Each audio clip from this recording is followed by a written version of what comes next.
আসসালামু আলাইকুম। Al Falah Islamic মিডিয়ায় আপনাকে স্বাগতম। সব ধরনের ইসলামিক বিনোদন নিয়ে আমরা আছি আপনার পাশে। সাবস্ক্রাইব করে সঙ্গী থাকুন। আলফালা ইসলামিক মিডিয়া, মানবতার কল্যাণে আমরা। আল্লাহ পাক আপনাদের মতো মুসলমানের ঘরে আমাকে জন্ম দেন নাই, আল্লাহ পাক হিন্দুর ঘরে জন্ম দিয়েছিলেন। হিন্দু অবস্থায় ছাত্রলীগের জেলা সেক্রেটারি ছিলাম আমি, ছাত্রলীগের জেলা সেক্রেটারি। মাগুরা গভর্নমেন্ট কলেজের বিপি ছিলাম আমি, ছাত্রলীগের প্যানেল থেকে কলেজের বিপি নির্বাচিত হয়েছিলাম। আজকে যদি আওয়ামী লীগ করতাম আজকে খালি এমপি না, আজকে মন্ত্রী হতাম, আমি মন্ত্রী হতাম। এত দাপট ছিল আমার, এত দাপট। আমার নাম শুনে মানুষ কাইপে উঠতো বয়তে। আমার ডাক নাম ছিল রানা, মানুষ আমার রানা মাস্তান পেয়েছে। তো জাতীয় পত্রিকার হেডলাইনও আমার নাম বেরোইছে, জাতীয় পত্রিকার হেডলাইনও নাম বেরোইছে। এত বড় ক্যাডার ছিলাম আমি, এত বড় ক্যাডার। খালি যদি মানুষ শুনছে রানা মাস্তান আসতেছে, কিডা কোন জায়গায় রাস্তা সাইডে দিয়ে ফলাবে দিশে পাইতো না, এমনি রাস্তা পরিষ্কার হয়ে যাইতো, এমনি রাস্তা পরিষ্কার হয়ে যাইতো। আমি যখন কলেজের ভিপি, ছাত্রলীগের জেলা সেক্রেটারি, দুই পকেটে দুটিয়ে নিয়ে ঘুরতাম পিস্তল, দুই পকেটে দুটিয়ে। 8জন 10জন বডিগার্ড আমার সাথে থেকে, 8-10 জন বডিগার্ড। এখন আর কোনো বডিগার্ড লাগে না, এখন রুহু গার্ড নিয়ে চলি, কারণ বুঝছি বডির কোনো মূল্য নাই রুহু ছাড়া। কথা ঠিক না? ওরা আমার বডি হেফাজত করতে পারে কিন্তু আমার রুহু হেফাজত করতে পারবে না। কথা ঠিক না? আর রুহু ছাড়া বডির কোনো মূল্য নাই। কথা ঠিক কিনা? এখন আর কোনো বডিগার্ড লাগে না, এখন রুহু গার্ড নিয়ে চলি, দুই কাঁধে দুজন বসাই দিয়ে সই নিয়ে চলি এখন। কিন্তু এক সময় 8জন 10জন বডিগার্ড আমার সাথে থাকতো, 8-10 জন বডিগার্ড। দারোগায় ঘুষ খাইয়ে কেসের রিপোর্ট উল্টো পাল্টা দিছিল। এই খবর শোনার পরে থানার মধ্যে যাইয়ে দারোগারে জিজ্ঞেস করলাম, এরা যা বলতে কথা কি সত্যি? ঘুষ খাই বলে কিনা আমি মিথ্যা রিপোর্ট দিয়েছেন আপনি? দারোগা আমতা আমতা করে, কথা কয় না, আমতা আমতা করে। কলার দূরে টানি উঠেছিলাম দারোগারে সিয়ারেতে, বাবাদ্দ সরমার ছিলাম, ঘুরিয়ে পড়ে গেছিল দারোগা। কিন্তু আমার কিছু করার ক্ষমতা ছিল না। যদি বলতাম যে মন্ত্রীকেও ঢুকতে দেবো না এলাকায়, মন্ত্রী বাপের সাধ্য ছিল না ঢুকবে আমাকে টপকাইয়া। ও 5 গাড়ি আর্মি নিয়ে গেলেও পারবে না, 5 গাড়ি আর্মি নিয়েও না। 5 গাড়ি আর্মির মোকাবেলা করার ব্যাপারই ছিল আমার বাহিনীর জন্য। এত বড় বাহিনী ছিল আমার, এত বড় বাহিনী, যে বাহিনী নেতা ছিলাম আমি। কি মনে করেন? আর ওর সমস্ত দল যারা করে, আওয়ামী লীগ, বিএনপি, জাতীয় পার্টি, জাসদ, বর্ষ, এই সমস্ত দল যারা করে, যার ক্যাডার বাহিনী যত শক্তিশালী, যে যার পেশি শক্তি যত বেশি, সে তত বড় নেতা। ঠিক না? ওই কাদার নেতা ছিলাম, ওই কাদার নেতা। বর্তমান প্রধানমন্ত্রী খুব কাছের ছাত্র নেতা ছিলাম আমি, খুব কাছের। বহুবার তার সঙ্গে বৈঠক করছি, তার বাসায় গেছি বহুবার। কিন্তু যখন ইসলাম গ্রহণ করেছি, আল্লাহ পাক আমাকে বুঝ দিয়ে দিয়েছেন, মুসলমান তো কুফরি মতবাদকে আমি চেষ্টা করতে পারে না। কুফরি মতবাদকে আমি ওরাই করবে যারা কাফের, তারা। আর যে মুসলমান সে ইসলামকে আমি চেষ্টা করবে। ঠিক কিনা? আমি যতদিন হিন্দু ছিলাম ততদিন করেছিলাম, কিন্তু আজকে তো আমি একজন মুসলমান। এখন আমার চেষ্টা হবে আল্লাহর জমিন, আল্লাহর দ্বীন কেমনে কায়েম করা যায়। এই বুঝ যখনই পেয়েছি, সঙ্গে সঙ্গে তওবা করে ছাত্রলীগের জেলা সেক্রেটারি ইস্তফা দিয়ে ফিরে চলে আসে কোরআনের ছায়ার নিচে। আমি আল্লাহর কোরআন নিয়ে আন্দোলন করি আপনাদের দরবার করতে। কিন্তু মুসলমানের সন্তানেরা দেখি, কেউ নৌকর গুলো তুটে নাচে, কেউ দানের শীষ মাথায় করে লাফায়, কেউ লাঙ্গুলের খুঁটি ধরে ভাল ভরে, কেউ গামছা মাজাই বাইন্দে নাচে, কেউ কুলো নিয়ে চাইল যারে নাকি কান এক এক তালে আছে মুসলমান। এই মুসলমানেরা, আল্লাহর কোরআন নিয়ে আন্দোলন করা যায় না? আমি হিন্দুর ঘরে জন্মে আমি বুঝলাম যে মুসলমান কুফরি মতবাদকে আমি চেষ্টা করতে পারে না। আর আপনি মুসলমানের সন্তান, আল্লাহ আপনারে বুঝ দেয় না?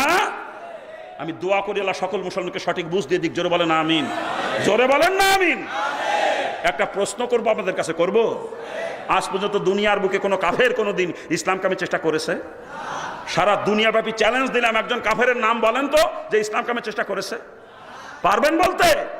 কাফেরদের নীতি ঠিক আছে, ওরা নীতির উপর অটল, ওদের নীতি ঠিক আছে। ওরা কখনো ইসলামকে আমি চেষ্টা করে নাই, করবেও না। কথা ঠিক কিনা? কিন্তু আমরা মুসলমানের সন্তান, আমাদের নীতির কোনো ঠিক নাই। দাবি করি মুসলমান বলে, অথচ কুফরি মতবাদ কায়েমের জন্য জান প্রাণ দিয়ে চেষ্টা করি। ঠিক কিনা? আজকে মুসলমানের গোষ্ঠী গণতন্ত্র কায়েমের জন্য উঠে পড়ে লাগছে, সমাজতন্ত্র কায়েমের জন্য কিছু মুসলমানের বাচ্চা উঠে পড়ে লাগছে, আবার ধর্মনিরপেক্ষতা কায়েমের জন্য কিছু উঠে পড়ে লাগছে, জাতীয়তাবাদ কায়েমের জন্য উঠে পড়ে লাগছে কিছু, নাকি কান? কিন্তু ইসলাম কায়েমের ব্যাপারে মুসলমানের সন্তানদেরকে খুঁজে পাওয়া যায় না। আশ্চর্য লাগে আমার কাছে, আশ্চর্য লাগে। এই গণতন্ত্র, সমাজতন্ত্র, ধর্মনিরপেক্ষতা, জাতীয়তাবাদ, এগুলো কি ইসলামী মতবাদ না কুফরি মতবাদ? ইসলামী মতবাদ না কুফরি মতবাদ? গণতন্ত্রের প্রতিষ্ঠাতা আব্রাহাম লিঙ্কন। আব্রাহাম লিঙ্কনের পরিচয় জানেন আপনারা? আব্রাহাম লিঙ্কন ছিল মুসির ফুলার বাপ, মুসির কাম করতো, জুতা সেলাই করতো, জুতা পালিশ করতো। তারপরে অভাবের তাড়নায় ছোটকালে আব্রাহাম লিঙ্কনকে বিক্রি করে দেয় কৃতদাস হিসাবে। আব্রাহাম লিঙ্কন ছিল প্রথম জীবনে কৃতদাস। পরবর্তীতে আমেরিকার প্রেসিডেন্ট হয়েছিল কোনো কৌশলে। আমেরিকার 10ম প্রেসিডেন্ট ছিল আব্রাহাম লিঙ্কন। আমি ওর জীবনী পড়ছি, সব জানি আমি। এ পর্যন্ত দুনিয়ার বুকে যত ইসলাম বিদ্বেষী মানুষ জন্ম নিয়েছে, তার ভিতরে অন্যতম একজন ছিল আব্রাহাম লিঙ্কন। যে ইসলামের কত বড় দুশ্মন ছিল কল্পনাও করতে পারবেন না আপনারা। আজকে তার প্রতিষ্ঠিত মতবাদ হলো গণতন্ত্র। এই গণতন্ত্র কায়েমের জন্য উঠে পড়ে লাগছি আমরা, গণতন্ত্রের জীবন দিয়ে দেয়। কথা ঠিক না? অথচ গণতন্ত্রের মূল কথাই হলো জনগণ সমস্ত ক্ষমতার উৎস। By the people, for the people, of the people, গণতন্ত্রের মূল থিওরি। ঠিক কিনা? এজন্য বলে। আর আল্লাহর কোরআন কি কয়? ইন্নাল্লাহা আলা কুল্লি শাইইন কাদির। সমস্ত ক্ষমতার উৎস কে? সমস্ত ক্ষমতার উৎস কে? কোরআন কয় সমস্ত ক্ষমতার উৎস আল্লাহ, আর গণতন্ত্র কয় সমস্ত ক্ষমতার উৎস জনগণ। কোরআনেরটা বিশ্বাস করলে আপনি মুসলমান, আর গণতন্ত্রটা বিশ্বাস করলে আপনি কাফের। আল্লাহকে বাদ দিয়ে যদি কেউ জনগণকে ক্ষমতার উৎস মনে করে তার ঈমান থাকে? তার ঈমান থাকে? অতএব যারা গণতন্ত্র বিশ্বাস করে একটারও ঈমান নাই, সব কাফের। হতে পারে হাজী সাহেব, হতে পারে মাওলানা সাহেব, মুফতি সাহেব, বা কোনো পীর সাহেব বা মুবাল্লিগ সাহেব, কিন্তু এই মুসলমান সাহেব না, মুসলমান সাহেব না। মুসলমান হয়ে যে জনগণকে ক্ষমতার উৎস মনে করতে পারে না, কথা ঠিক কিনা? আল্লাহ পাক সকলকে সহি বুঝ দান করুক, জোরে বলেন আমিন। জোরে বলেন না আমিন। বাজান, কোন দলের বিরুদ্ধে আমার বক্তব্য না, আমার বক্তব্য কুফরি মতবাদের বিরুদ্ধে, ঠিক কিনা? জোরে বলেন। আজকে আওয়ামী লীগ ক্ষমতা আছে, আওয়ামী লীগ কিন্তু আমার মহব্বতের দল। আওয়ামী লীগ আমরা মহব্বতের দল। আওয়ামী লীগ করতে যে বাপের লক্ষ লক্ষ টাকা খরচ করছি দলের পিছনে, নিজে মার খাইছি, মানুষকে মারিছি, আমার বড় মহব্বতের দল। কিন্তু সে দল আজকে ক্ষমতায়, তারপরে সে দল আমি করতে পারতেছি না, কারণ তারা কুফরি মতবাদকে আমি চেষ্টা করে। আওয়ামী লীগ শুধু আজকে গণতন্ত্রবাদী ইসলামের ম্যান্ডেটের ঘোষণা দেবে, আজকে ঘোষণা দেবে ইসলামী ম্যান্ডেটের, আমি কালকে আবার আওয়ামী লীগের গোলাম হয়ে যাবো, কালকে। কি ঠিক না? কিন্তু যতদিন ওরা কুফরি মতবাদকে আমি চেষ্টা করবো, আমি ওদেরকে সমর্থন দিতে পারবো না। শুধু আওয়ামী লীগ না, বিএনপি আসুক ইসলামের ম্যান্ডেট নিয়ে ময়দানে, বিএনপি করতে পারবো। জাতীয় পার্টিও আসুক ইসলামের ম্যান্ডেট নিয়ে ময়দানে, জাতীয় পার্টিও করতে পারবো। জামাত ইসলাম সঠিক ইসলামের ম্যান্ডেট নিয়ে আসুক ময়দানে, জামাত ইসলামও করা যাবে, কথা ঠিক না? কিন্তু যতদিন পর্যন্ত কুফরি মতবাদের পিছনে ছুটবে, ততদিন পর্যন্ত ওই দল আমি করতে পারবো না, কারণ আমি এখন কাফের নই, আমি একজন মুসলমান। যে দল কুফরি মতবাদকে আমি চেষ্টা করে, সে দলকে আমি আর সমর্থন দিতে পারবো না, কথা ঠিক কিনা? আর যে দল কুফরি মতবাদকে আমি চেষ্টা করে, ওই দলকে যারা সমর্থন দেয়, তারা প্রকৃত মুসলমান হতে পারে না, কথা ঠিক না? আল্লাহ পাক সকলকে সহি বুঝ দান করুক, জোরে বলেন আমিন। খারাপ লাগতেছে আপনাদের? খারাপ লাগে বাজান? আল্লাহ সকলকে সহি বুঝ দিয়ে দিক। আমি হিন্দুর ঘরে জন্মায়, আমি বুঝি, মুসলমানের সন্তানেরা বোঝা না। দুঃখ রাখবো কোথায়? আমি তো দুঃখ রাখার জায়গা পাইনি। আমারে বোঝানোর দরকার ছিল আপনাদের, উল্টে আমার বুঝাইতে হয় আপনাদেরকে। দুঃখ রাখবো কোথায় বলেন?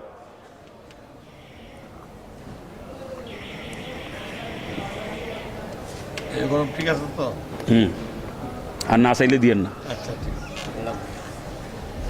বাবা যান, মনে বড় ব্যথা, বড় ব্যথা মনে। মুসলমান আজকে কোন পথে? আশ্চর্য লাগে আমার কাছে মুসলমানের অবস্থা দেখে, আশ্চর্য হয়ে যায়। এরা বলে মুসলমান। আল্লাহ মাফ করুক আমাদেরকে, আল্লাহ মাফ করুক। ইসলাম কায়েমের ব্যাপারে মুসলমানদেরকে খুঁজে পাওয়া যায় না, কুফরি মতবাদের পিছনে জান প্রাণ দিয়ে চেষ্টা করে, কথা ঠিক না? আল্লাহ মাফ করুক আমাদেরকে। আশ্চর্য লাগে, কোন কাফের ইসলাম কামের চেষ্টা করেছে? তা আমি একজন মুসলমান, আমি কেন কুফরি মতবাদ কামের চেষ্টা করবো? বুঝতে আসে না আমাদের। আল্লাহ পাক সকলকে সহি বুঝ দান করুক, জোরে কর না আমি।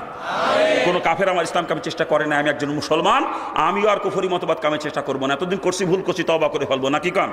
তওবা করে আল্লাহ তাআলা মাফ করে দিবেন। আশার বাণী শোনাইছে কোরআন পাকের মধ্যে, লা তাকনাতু মির রাহমাতিল্লাহ, বান্দা আমার রহমত থেকে নইরে আসিস না। এতদিন কুফরি মতবাদ কামের চেষ্টা করেছিলি, তওবা করে ফিরে আয় কোরআনের ছায়ার নিচেই। তো তওবা করতে দেরি হবে, আমি আল্লাহ তোকে মাফ করতে দেরি করবো না। আমরা পারি না তওবা করতে? আল্লাহ পাক সকলকে তওবা করার তৌফিক দান করুক, জোরে বলেন আমিন। জোরে বলেন না আমিন।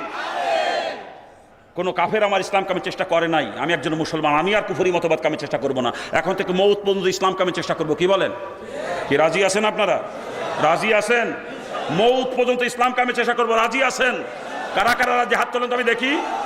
আমি একজন মুসলমান, আমি আর কুফরি মতবাদ কামের চেষ্টা করবো না, কি বলেন? আল্লাহ পাক সকলকে কবুল করুক, জোরে বলেন আমিন। জোরে বলেন না আমিন। ইসলামের জন্য সকল মুসলমানকে কবুল করুক, জোরে বলেন আমিন। কোন মুসলমান কখনো কুফরি মতবাদ কামে চেষ্টা করতে পারে না, আর কুফরি মতবাদ কামে চেষ্টা করে তারা কখনো মুসলমান হতে পারে না, কথা ঠিক কিনা? নামান হাত। খারাপ লাগতেছে নাকি? আল্লাহ পাক সকলকে সহি বুঝ দিয়ে দিক, জোরে বলেন আমিন।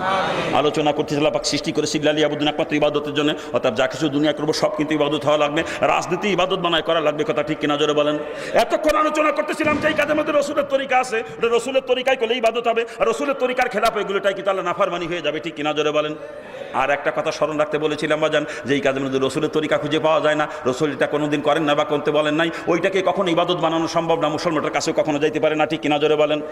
যদি কেউ মনে করে সুদ খাবো, এর মধ্যে রসুলের তরিকা খুঁজে পাওয়া যাবে? তা মুসলমান কখনো সুদের কাছে যাইতে পারে? আমার যেমন হয় বর্তমান সুদখোর বাদ দিলে মানুষ খুঁজে পাওয়া কষ্ট হয়ে যাবে, ঠিক কিনা? জোরে বলেন। দেখেন ধনী লেভেলের মানুষ যারা, প্রত্যেকের ব্যাংকে সুদ অ্যাকাউন্ট আছে, বড় লোকেরা ব্যাংকে টাকা জমা রেখে রেখে ব্যাংকে থেকে সুদ খাইতেছে, ঠিক না? এরকম লোকও আমার এলাকায় আছে। জমিতে ফসল কোনো বছর হয়, কোনো বছর মার যায়, এটা মাইনে নিতে পারে না। জমি যা ছিল খালি বাড়ির জমিটুক বাদে সমস্ত জমি বিক্রি করছে, টাকা হয়েছে 1,20,00,000। ওই 1,20,00,000 টাকা ধরে ব্যাংকে জমা রেখে দিয়েছে। এখন কিয়ামত পর্যন্ত 1 টাকাও আর কমবে না, ওই টাকা 1 টাকাও কমবে না। আর ব্যাংকালারা প্রত্যেক মাসে মাসে লাখে 1,000 করে দেয়। ও প্রত্যেক মাসের 5 তারিখে ব্যাগ নিয়ে চলে যায় ব্যাংকে, যাইয়ে ব্যাগ বইরে টাকা নিয়ে আসে। 1,20,000 টাকা, বোঝেন না? 1,20,00,000 কত পায়? 1,20,000 ব্যাগ বইরে টাকা নিয়ে আসে। আর ওরে মশমশায় ভাঙ্গে রে, ওর বাজার করা যদি মাথা গড়ে, 4 পদের 5 পদের মাছ কেনে এক একদিন। মুরগি, দেশি মুরগি সাইড দিয়ে 5টা ঠ্যাং ধরে ঝুলুতে ঝুলুতে নিয়ে আসে, প্রতিদিন দেখা যায়। জম্মের খাওয়া খায়, টাকার তো অভাব নেই, বোঝেন না? 1,20,000 টাকা ভাও পায় প্রতি মাসে। 1,20,000, কথা ঠিক না? জম্মের খাওয়া খায়। আবার ও সুদখোর, নামাজও পড়ে না ঠিক মতো, নামাজও পড়ে না। মাঝে মাঝে শুক্রবার একটু হাজিরা দেয় মসজিদে, নাকি কান? হ্যাঁ, আর শুক্রবার যখন মসজিদে দেখে না ডাট কি ডাটের পাঞ্জাবি গায়ে দেয়, মনে হয় কেবল শোরুমিতে বাড়ি করে নিয়ে আসলে, নাকি কা? আবার সেই সেন্ট স্প্রে করে, সেন্ট ওর পাশ ডাটা জানা গিরানে ভুর ভুর ভুর ভুর করে, নাকি কা? আর যাই সকলেই শেষে মসজিদে যায়, সকলেই শেষে খুতবা শুরু হয়ে গেছে, ওই সময় যে ডোকে ঢুকিয়ে এরা মাথা ফাঁক করে করে সামনের কাতারে জায়গা নেয়, কথা ঠিক না? ধরে কান এ সুদ করে বদমাইশ মসজিদ ঢুকলে মসজিদ না পাক হয়, ওরা জুতো পিটা করে বার করবে মসজিদ থেকে, জুতো পিটা করে বার করবে, সুদ করবে। ও মসজিদ নাপাক করতে আইছে, বিয়াকেল মসজিদ নাপাক করতে আইছে।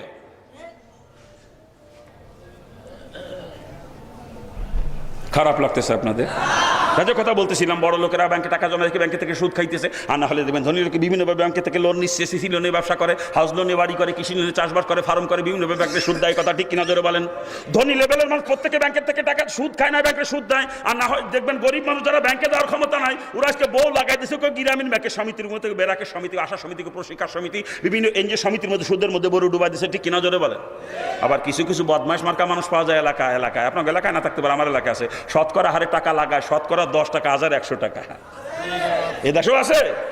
বাবাজিরা ভালো করে বুঝতে হবে, ব্যাংকের শুধু ওই এনজিও শুধু শতকরা হারে টাকা লাইছেন, ওরাও সুদ। আর সুদের গুণা কতটুকু ভালো করে বোঝেন। রাসূল হাদিসের ভিতরে বয়ান করেছেন, সুদ যে দেয়, সুদ যে নেয়, সুদের যে হিসাব লাগে, এবং সুদের ব্যাপারে যদি কেউ সাক্ষী থাকে, 4 জনের গুণা হলো সমান। সুদ দেনেওয়ালা, নেনেওয়ালা, লিখনেওয়ালা, সাক্ষী 4 জন সমান অপরাধী। আর এদের গুণা কতটুকু অন্য হাদিসের মধ্যে রাসূল বয়ান করেছেন, সুদের গুণার স্তর 70টা। কয়টা?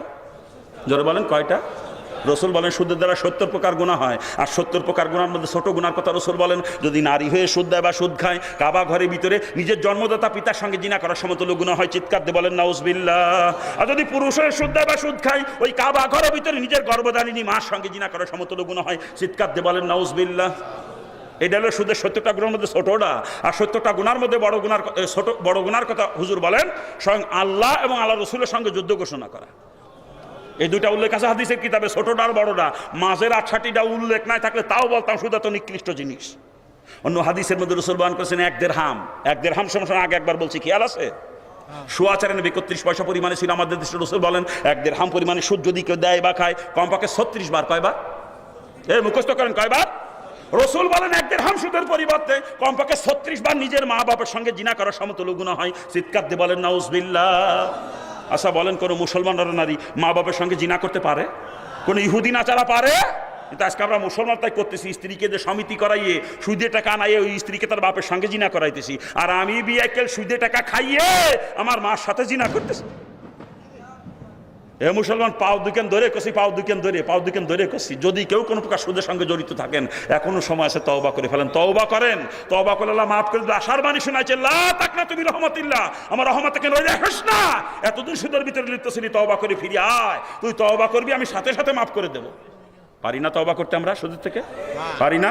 যদি ব্যাংকে কারো সুদে অ্যাকাউন্ট থাকে বা যান, দ্রুত অ্যাকাউন্ট ক্লোজ করে ফেলেন। ক্লোজ করে সুদমুক্ত অ্যাকাউন্ট খুলুন। প্রত্যেক ব্যাংকেই সুদমুক্ত অ্যাকাউন্ট খোলার সুযোগ আছে, প্রত্যেক ব্যাংকেই। যদি কেউ ব্যাংকে থেকে লোন নিয়ে থাকেন, দ্রুত লোন পরিশোধ করে সুদের থেকে তওবা করে ফেলেন। কারো স্ত্রী যদি এনজিও সমিতি করেই থাকে বা যান, দ্রুত সমিতির লোন পরিশোধ করে সুদ তওবা করেন। যদি কেউ শতকরা হারে টাকা লাগাই থাকেন, সুদ মাফ করে দিয়ে আসল টাকা ফেরত দিয়ে সুদের থেকে তওবা করেন। তওবা যদি করতে পারেন, জান্নাতের চিন্তা ভাবনা করেন। না সুদের সঙ্গে জড়িত থেকে যদি কবরে চলে যান, কসম খোদার কিয়ামতের ময়দানে জান্নাতের গিরানো নাকে পৌঁছাবে না, জান্নাতের গিরানো পাবেন না কিয়ামতের দিন, মনে রেখে।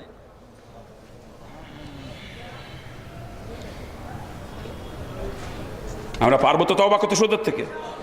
এ মুসলমান, আল্লাহ পাক কোরআনে পাকের মধ্যে আয়াত নাজিল করে শুয়োর খাওয়া মুসলমান জন্য হারাম করেছে। কোন মুসলমান শুয়োর খাইতে পারবেন বলেন? শুয়োর খাইতে পারবেন কোন মুসলমান বলেন? যেই কোরআন আয়াত নাজিল করে শুয়োর খাওয়া হারাম করছে, ওই কোরআন আয়াত নাজিল করে সুদ খাওয়া হারাম করছে আল্লাহ পাক। কথা ঠিক কিনা জোরে বলেন? তারপরে শুয়োর খাইলে খালি হারাম খাওয়ার গুনাহ, সুদ খাইলে, সুদ তো খাইলে হারামই, সাথে মা বাপের সঙ্গে জিনা করার গুনাহ হয়। মুসলমান সুদের কাছে যাইতে পারে কোনোদিন? এ কোনো মুসলমান সুদের কাছে যাইতে পারে? এ বিয়ে কেলা পাও ধরে নফল নামাজ পড়া ফরজ, কথা ঠিক না? সারা জীবন কোনো মানুষ ওয়াজ না শুনলেও সে জাহান্নামে যাবে না, কিন্তু একক তো নামাজ কাজা গেলে একটা জাহান্নামী হয়ে যাবে, ঠিক না? রাত 14টা 15টা ফোন তো ওয়াজ করবো, গোষ্ঠী শুদ্ধ নামাজ কাজা হবে, ওই ওয়াজ আমরা করি না, আমি সরমনার মুরিদ, ঠিক আছে? তারপরেও 12টা বেজে গেছেন, করবো কি? দাওয়াত দিয়েছেন, এতগুলো লোক আইছে শোনার জন্য, একটু না করলি তো হয় না, তাই কলাম, নাহলে কবে শেষ করে দিতাম আমি। রাত বেশি করে উঠাইছেন, আলোচনা করতে পারলাম না, বড় বড় রোগের ওষুধ দিতেই পারি নাই, বড় বড় রোগের ওষুধ সব রয়ে গেছে, বাদ বেপর্দার গোষ্ঠীরা ধরতে পারিনি, তারপরে বেনামাজি গোষ্ঠীরা ধরতে পারলাম না, টেলিভিশনের গোষ্ঠীর শুয়ে দেখতে পারলাম না, বন্ডপীরের গোষ্ঠীর কাছে যেতে পারলাম না, কথা ঠিক না? বড় বড় রোগের ওষুধ দিতেই পারি না, সব রয়ে গেছে। আবার যদি কোনোদিন আসি সেদিন হবে ইনশাল্লাহ, কি বলেন? হ্যাঁ, এখন আমার সংক্ষিপ্ত পরিচয় দিয়ে শেষ করে দেবো, আমি আমার সংক্ষিপ্ত ইতিহাস বলবো, আমার ইসলাম গ্রহণের ইতিহাস। আমার কাছে শুনতে চাইছে আমার মুসলমান হওয়ার কাহিনী, সংক্ষেপে বলবো, বলে শেষ করে দেবো।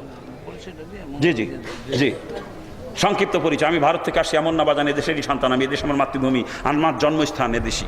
বৃহত্তর যশোর, বর্তমান জেলা হচ্ছে নড়াইল, নড়াইল জেলা লোহাগাড়া থানা নলদি ইউনিয়ন, গ্রামের নাম হচ্ছে নালিয়া, ওই গ্রাম আমার জন্ম। আমার পিতার নাম নিত্য গোপাল সরকার, ডাক নাম হচ্ছে নিতাই। আমার নাম ছিল অশোক কুমার সরকার, আমার ডাক নাম ছিল রানা।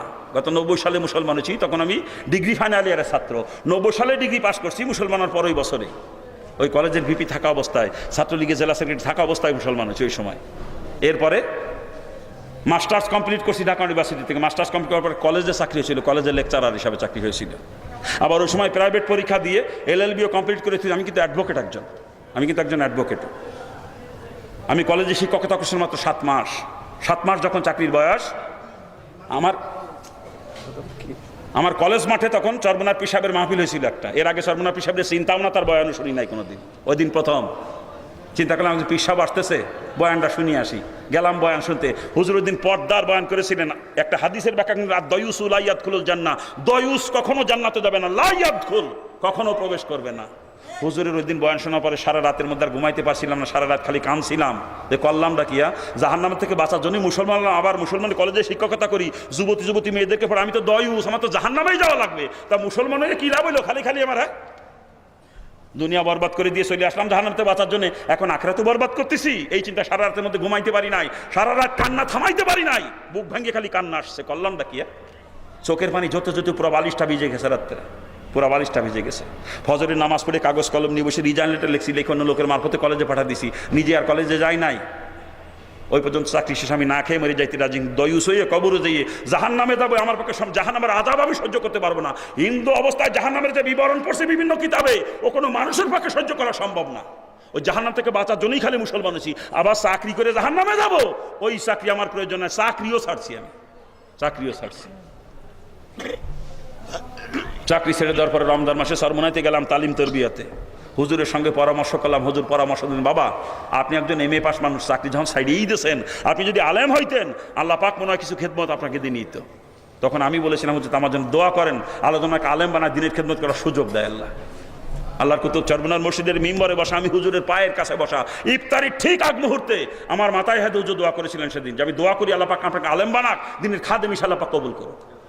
হুজুর রোজার মাসে দোয়া করেন, রোজার মাস বের হয়ে গেল, আমি শাওয়াল মাসে মাদ্রাসায় ভর্তি হলাম। ঢাকা মিরপুরে বয়স্ক মাদ্রাসা, যেটা চেনেন অনেকে আপনারা, মাদ্রাসা দারুর রাশাদ, ওখানে ভর্তি হয়ে দাওরা পর্যন্ত লেখাপড়া করছে আপনাদের দরবার করতে। নিজেও মাদ্রাসা করছি আল্লাহর কুতুবের নামেই, আল জামিয়াতুল আরাবিয়া ফজলুল উলুম কওমিয়া বহুমুখী মাদ্রাসা আমার মাদ্রাসার নাম।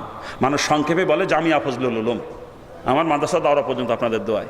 আমি পড়েছি 5 বছরে শর্ট করছি, কিন্তু মাদ্রাসা করেছি লং কোর্সের মাদ্রাসা। আমার মাদ্রাসা দাওরা পর্যন্ত 14 বছর লাগে। বর্তমানে 27 জন উস্তাদ, 2 জন বাবুচি, 1 জন নাইট গার্ড আমার মাদ্রাসা, 30 জন স্টাফ। ছাত্র আগে যাই তো সব ভর্তি করতাম, 1000 পার হয়ে গেছে ছাত্র কোনো বছর, কিন্তু খরচ কুলাইতে পারি না। বছর শেষে দিনা হয়ে যাইতাম অনেক, যার কারণে মুরব্বীদের সঙ্গে পরামর্শ করে খরচ কমানোর জন্য ছাত্র কমার দিয়ে এখন 500-র উপর আর ভর্তি করি নাই কয় বছর। এবছরও 500 ভর্তি করার পর 400-500 ছেলে ফেরত গেছে, ভর্তি করতে পারি না, কারণ খরচ কুলাইতে পারবো না। আমার মাদ্রাসার দোয়া করবেন, সবাই একটু করবেন না? আমার ইসলাম গ্রহণের পিছনে কোনো অলৌকিক ঘটনা নাই বাজান। আমি দীর্ঘদিন 3টা ধর্ম নিয়ে পড়াশোনা করেছিলাম। ছেলেবেলা থেকেই আমার গল্পের বই পড়ার নেশা হয়ে যায়। আমার ছোটো চাচার ঘরে আলমারি ভর্তি গল্পের বই, ওখান থেকে বই নিয়ে পড়তাম। আমি পড়তে পড়তে নেশা হয়ে যায় গল্পের বইয়ের প্রতি। একদিন গল্পের বই কিনতে গেছি লাইব্রেরিতে, যে রসুলের জীবনী কিনে নিয়েছিলাম গল্পের বই মনে করি। আমি মনে করছিলাম একটা গল্পের বই, বইটার নাম হলো যে ফুলের খুশবুতে সারা জাহান মাতোয়ারা। মনে করছিলাম আশ্চর্য কোনো ফুল নিয়ে হয়তো বইটা লেখা। কেমন সে ফুল কোথায় পাওয়া যায় এ জানার উদ্দেশ্যে বইটা কিনছিলাম, কিনে এনে পড়ে দেখি সত্যি যে ফুল নিয়ে লেখা সে ফুলের জন্য আসলেই সারা দুনিয়া পাগল। আর সে ফুলের নাম পিয়ারা নবী মুহাম্মদুর রাসূলুল্লাহ সাল্লাল্লাহু আলাইহি ওয়াসাল্লাম। হুজুরকে ফুলের সঙ্গে তুলনা করে, হুজুর আকলাকে ফুলের সুঘ্রাণের সঙ্গে তুলনা করে বইয়ের নাম দিয়েছে যে এই ফুলের খুশবুতে সারা জাহান্নাম মাতোয়ারা। ওটাই আমার পড়া সর্বপ্রথম ধর্মীয় বই রসুলের জীবনী। আর এত মজা লাগে পড়ে, পরপর 4 বার পড়ি বইটা, পড়তেই মন চায় শুধু। তখন চিন্তা করলাম যে এই ব্যক্তির চরিত্র এত সুন্দর, না জানি ব্যক্তি প্রচারিত ধর্ম আরো কত সুন্দর, তা কেমন ধর্ম ইসলাম, ইসলাম সম্পর্কে বিস্তারিত আমি জানবো। এই চিন্তা চেতনা নিয়ে তখন থেকে ইসলাম বই পড়তে শুরু করি। পড়তে পড়তে ইসলাম ভালো লেগে যায় আমার কাছে। তখন মনের মধ্যে চিন্তা আসে ইসলাম সম্পর্কে জানলাম, বুঝলাম, পড়লাম, তা ইসলাম ভালো লাগলো। কিন্তু আমার পৈতৃক ধর্ম যেটা হিন্দু ধর্ম, ও তো ইসলাম থেকে আরও ভালো হইতে পারে, ও সম্পর্কে জ্ঞান নাই, পড়ে দেখিনি কোনোদিন। তখন অত মধ্যে ধাক্কা লাগলো, ভুল করছি তো, পরের ধর্মের বই পুস্তক পড়লাম অথচ নিজের ধর্মের বই পুস্তক পড়লাম না, এটা কেমন হয়ে গেল। তখন মনে মনে সিদ্ধান্ত না, নিজের ধর্মের বই পুস্তক পড়বো। এ আবার হিন্দু ধর্মের বই পুস্তক পড়তে শুরু করে দিলাম। হিন্দু ধর্মের বই কিন্তু একটাও পড়তে আমি বাদ দিই নাই। বেদ, গীতা, ভাগবত, মহাভারত, পুরাণ, চণ্ডী, রামায়ণ, কল্কি পুরাণ সব গুটিছি, সব। কিন্তু আমি হিন্দু ধর্ম নিয়ে স্টেজে আলোচনা করা পছন্দ করি না, কারণ ওদের ইসলামের কোনো উপকার হয় না, বরং ক্ষতি হয় আমি দেখছি। এমনি কিন্তু হিন্দুরা মাঝে মাঝে ওয়াজ শুনতে আসে না? শুনতে শুনতে আল্লাহ পাক কোনোদিন তাকে হেদায়েত দিয়ে দিতে পারে না, কি বলেন? কিন্তু আমি স্টেজে উঠে যদি ওদের ধর্মের বিরুদ্ধে বলতে শুরু করি, ওই যে লোকটা উঠে গালিগালাজ করতে করতে চলে যাবে, জীবন ও মাহফিলের ধারোয়া লোকটা আসবে না কোনোদিন, ঠিক কিনা? এটা লাভ হলো না ক্ষতি হলো বলেন? এই জন্য আমি হিন্দু ধর্মের স্টেজে আলোচনা করা পছন্দ করি না। তবে হ্যাঁ, যদি কোনো হিন্দু ভদ্রলোক আমার সঙ্গে আলোচনা বসতে চান, আমি যে কোনো মুহূর্তে, তার কিন্তু কন্ডিশন একটা, উনি যদি প্রমাণ করতে পারেন হিন্দু ধর্ম সঠিক, আমি আবার হিন্দু হয়ে যাবো, কোনো আপত্তি নেই তাতে আমার। আর যদি আমি প্রমাণ করতে পারি ইসলাম ধর্ম সত্য, তাহলে কিন্তু ওনার মুসলমান হওয়া লাগবে। এই কন্ডিশনে আপনাদের এলাকার কোনো হিন্দু ভদ্রলোক যদি বসতে চান আমার সঙ্গে, কবে বসবে, কোথায় বসবে, খালি দিন দেবেন, দিয়ে আমাকে ফোন দেবেন, চলে আসবো ইনশাল্লাহ। আমি আপনাদের দোয়ার বরকত আমার সঙ্গে আলোচনায় বসে পর্যন্ত একজন উঠে যেতে পারে নাই, একজনও না। আমি 90 সালে ইসলাম গ্রহণ করছি, পর্যন্ত আমার হাতে 57 জন কলমা পড়ে মুসলমান হচ্ছে আপনাদের দোয়া। সব থেকে বড় ব্যর্থতা আমার পরিবারের থেকে আমি একজনকেও ফিরাইতে পারি নাই। আমার বাপ মা ভাই বোন সকলে এখনো পর্যন্ত হিন্দু, তারা আমার কথা শুনতেই রাজি না, তারা মনে করে আমি ধ্বংস হয়ে গেছি। আসলে হেদায়েতের মালিক তো আল্লাহ। আমি তাদের হেদায়েতের জন্য এখনো চেষ্টা চালিয়ে যাচ্ছি। আপনাদের কাছে দোয়া চাই, আল্লাহ পাক খাস করে আমার মা বাপকে দিন কবুলের তৌফিক দেন।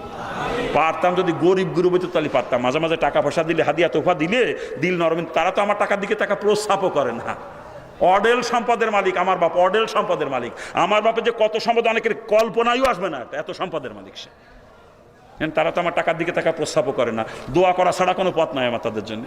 দোয়া করি আর কি, আর কি করবো? আপনারা তো দোয়া করবেন না? ইসলাম ধর্ম যে সত্য ধর্ম, এটা প্রমাণ করার জন্য আমার কোরআন হাদিস লাগে না। আমি হিন্দুদের কিতাব দিয়ে প্রমাণ করে দিই ইসলাম সত্য ধর্ম, হিন্দুদের কিতাব দিয়ে। হিন্দু ধর্মের মূল গ্রন্থই হলো বেদ, নাম শোনেন নাই? এই বেদ আবার 4 খণ্ডে বিভক্ত, ঋগ্বেদ, সামবেদ, যজুর্বেদ, অথর্ববেদ। এক অথর্ববেদের মধ্যেই 28 জায়গায় আমি আখেরি নবীর আগমনের খবর পেয়েছি, যেগুলো একটার পর একটা তুলে ধরি, ওনাদের সামনে কেউ অস্বীকার করতে পারে না। আবার যে কল্কি পুরাণ নামে কিতাবখানা হিন্দুদের, ওটা ধরে রসুলের জীবনী আর কিচ্ছু না। কল্কি পুরাণে ভবিষ্যৎবাণী করেছে সর্বশেষ অবতার যিনি হবেন তার নাম হবে কল্কি। কল্কি জন্মগ্রহণ করবে মরুভূমির দেশে, এবং সে দেশের সর্বোচ্চ বংশে তার জন্ম হবে। মাতৃগর্ভে থাকতেই কল্কি পিতাহারা হবে, জন্মের কিছুদিন পর মাকেও সে হারাবে।